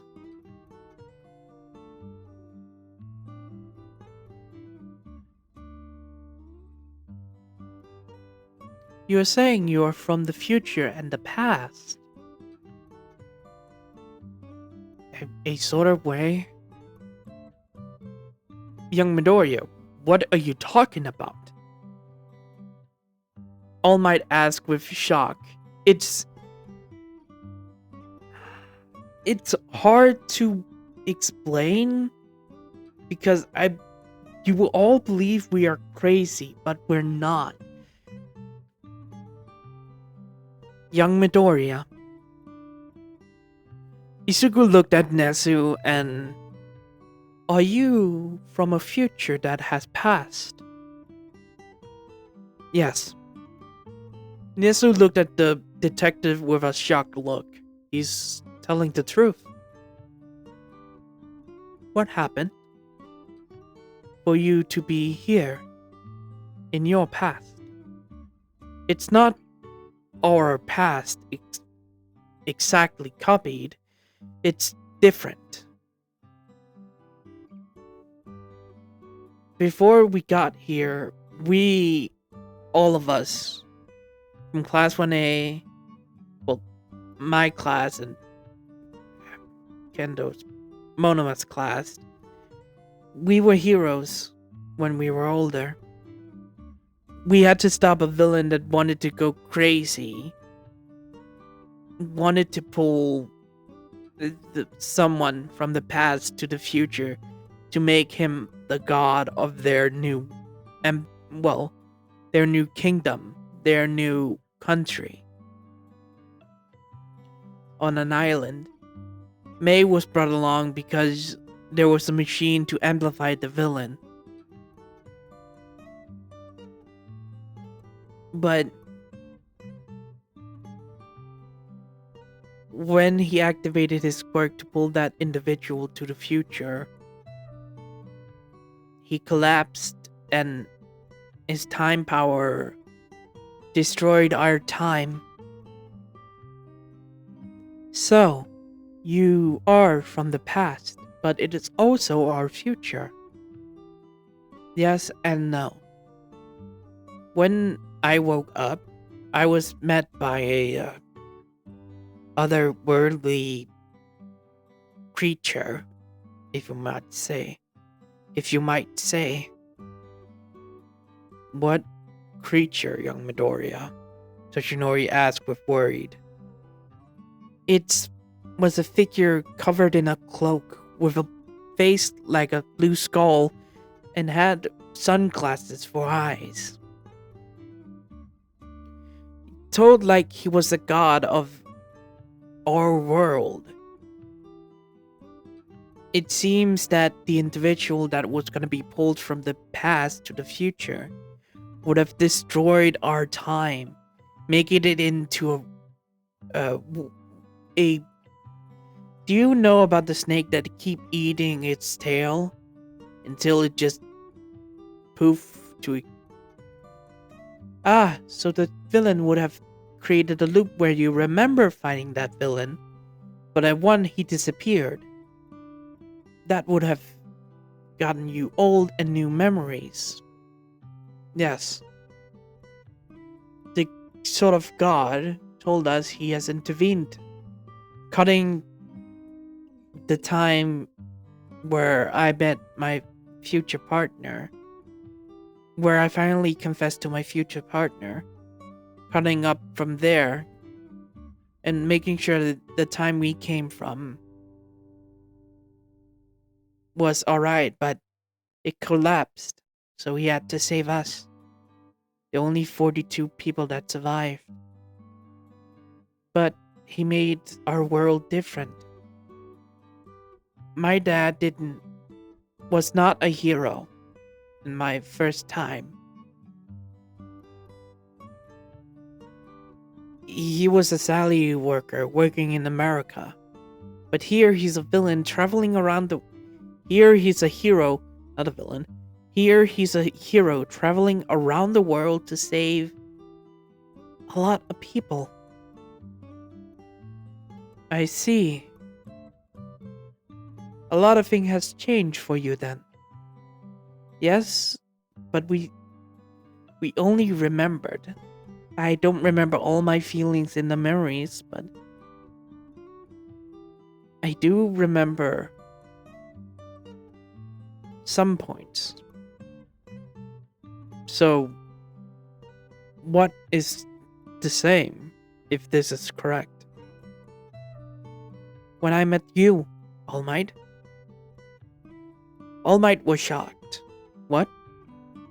When we first met, we were on the rooftop. When I asked you if someone with a quirk could become a hero, I never answered you with my own answer. I stood there in shock. When I saved Bakugo, Jiro and Tokoyami was not there. Hell, Aldra was still, the same old Aldra. And UA High still had their hero course in high school, not college. Is this true? Nezu looked at the others that nodded. So what's different in yours? Ida stood up. My brother has gotten a, weird point in this time to cover every single of his sidekicks in stab-proof armor. My brother was paralyzed in my future by a villain that was holding a knife. But here, he seems like his armor is stab-proof. With his sidekick, also.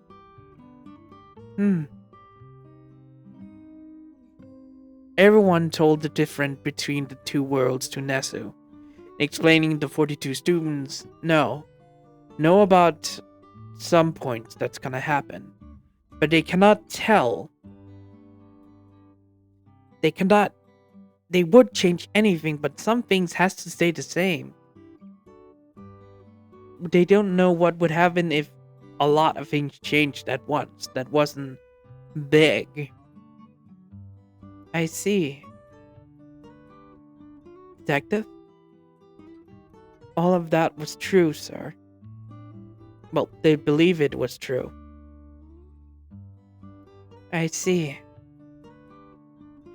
Aizawa? They were not lying. When they were talking, I activated my quirk on them, and the detective didn't say anything was a lie.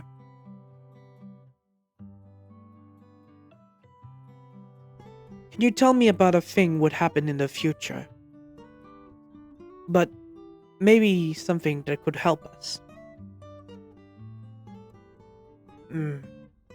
Something. Isugu thought about it and have you do you have protections to teleportation? Teleportation? Yes, like step from one place, you're in another place?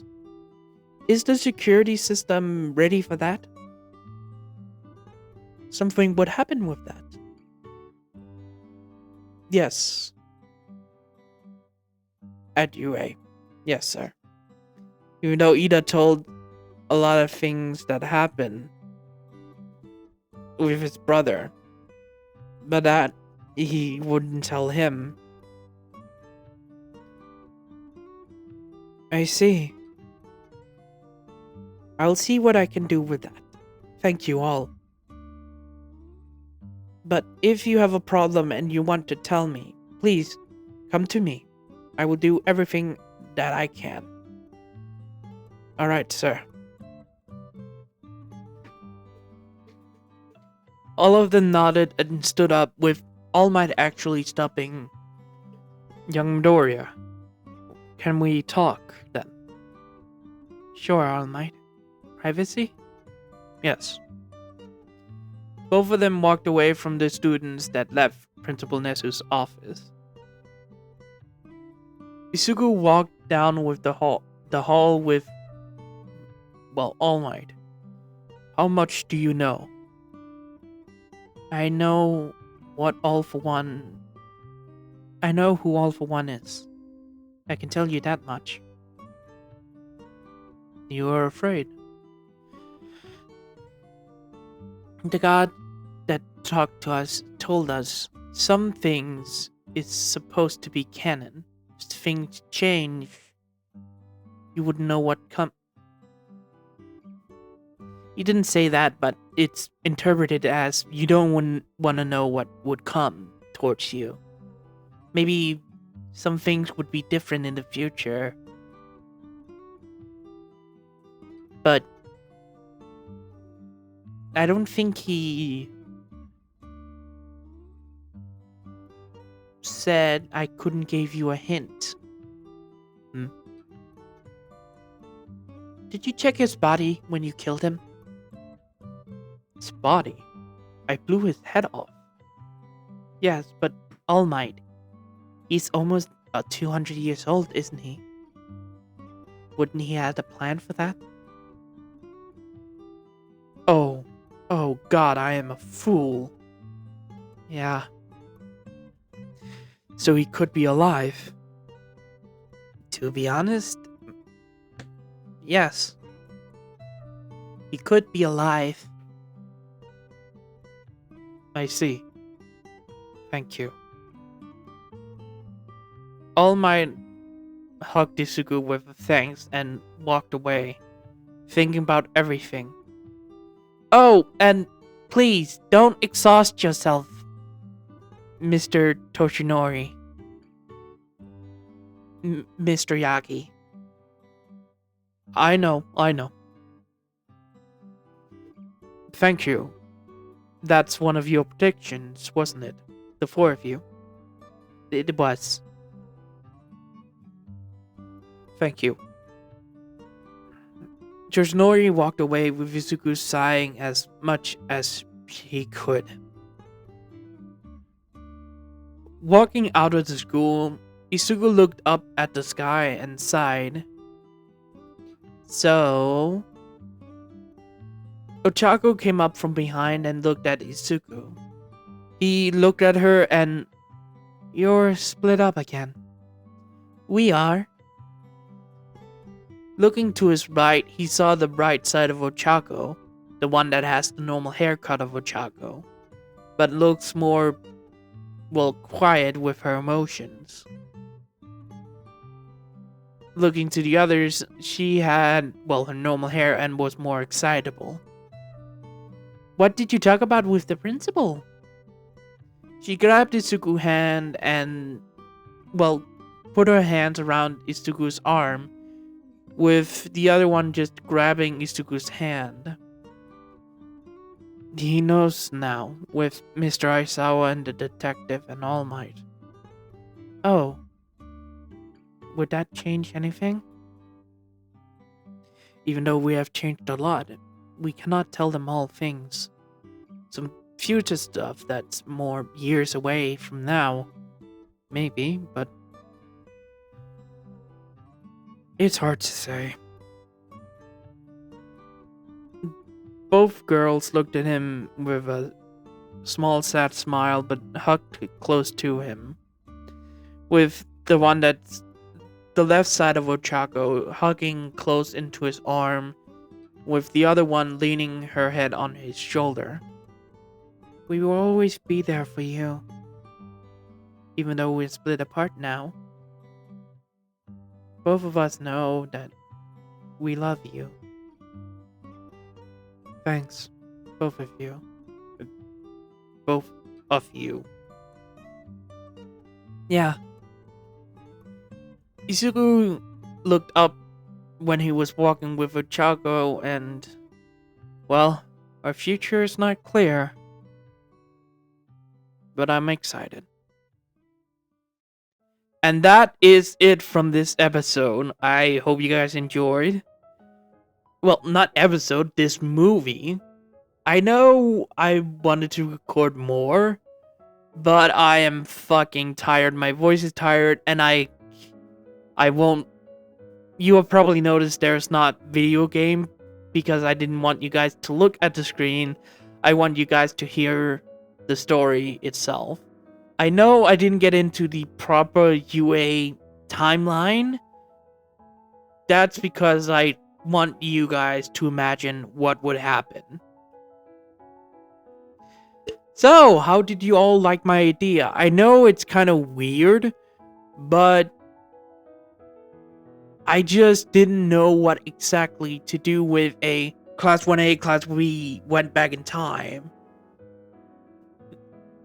So I asked myself, what would happen if different things would have changed? Like, what would happen if gods actually existed? So I took the concept of, well, one of my old story on my old channel, where Blue Mask is a god.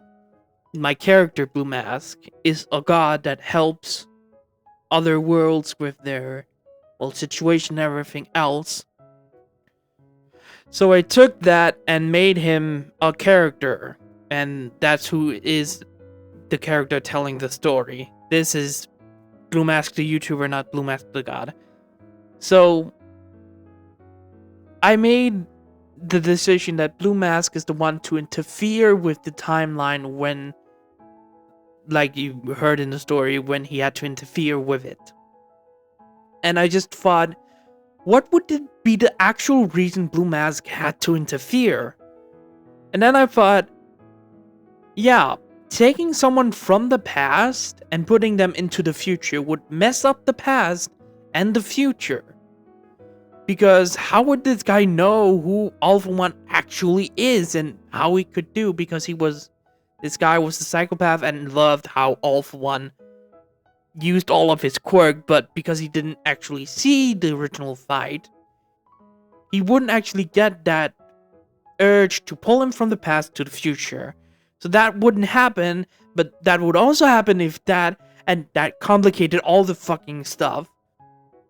So that's why Blue Mask interfered, and that's why I made the reason that. So I also asked, what would be the actual consequences?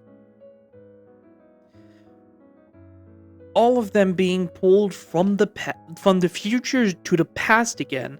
I could not just send them back. So that time they were made into a smaller timeline of Izuku and Ochako.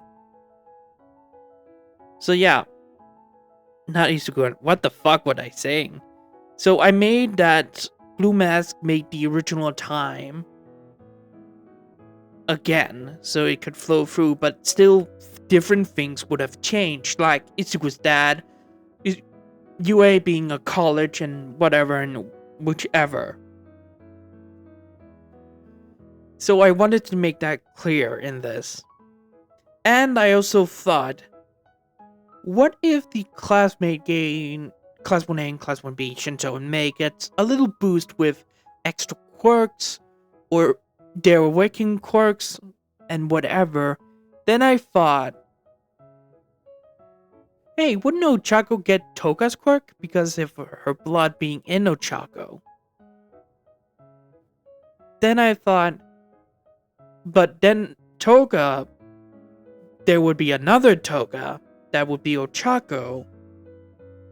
So I decided to take inspiration from a video game, Atomic Hearts.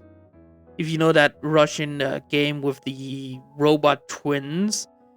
And no one has taken the concept of a person with two bodies and one mind before. And Uraka having the blood of Toga in her, I just decided, yeah, that would be an interesting concept. So I just slammed that into it as well. I hope you guys actually enjoyed that, because that was an interesting plot point I had.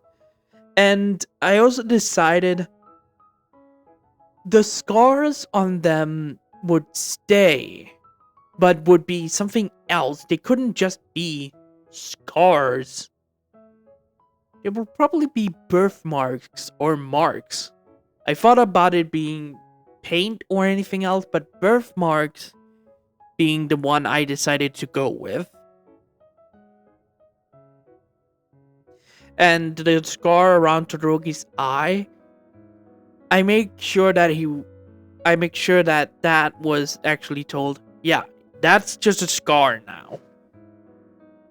Todoroki probably remember that he does have a birthmark, but in this one he didn't got a birthmark because Blue Mask is a kind of a cruel bitch sometimes.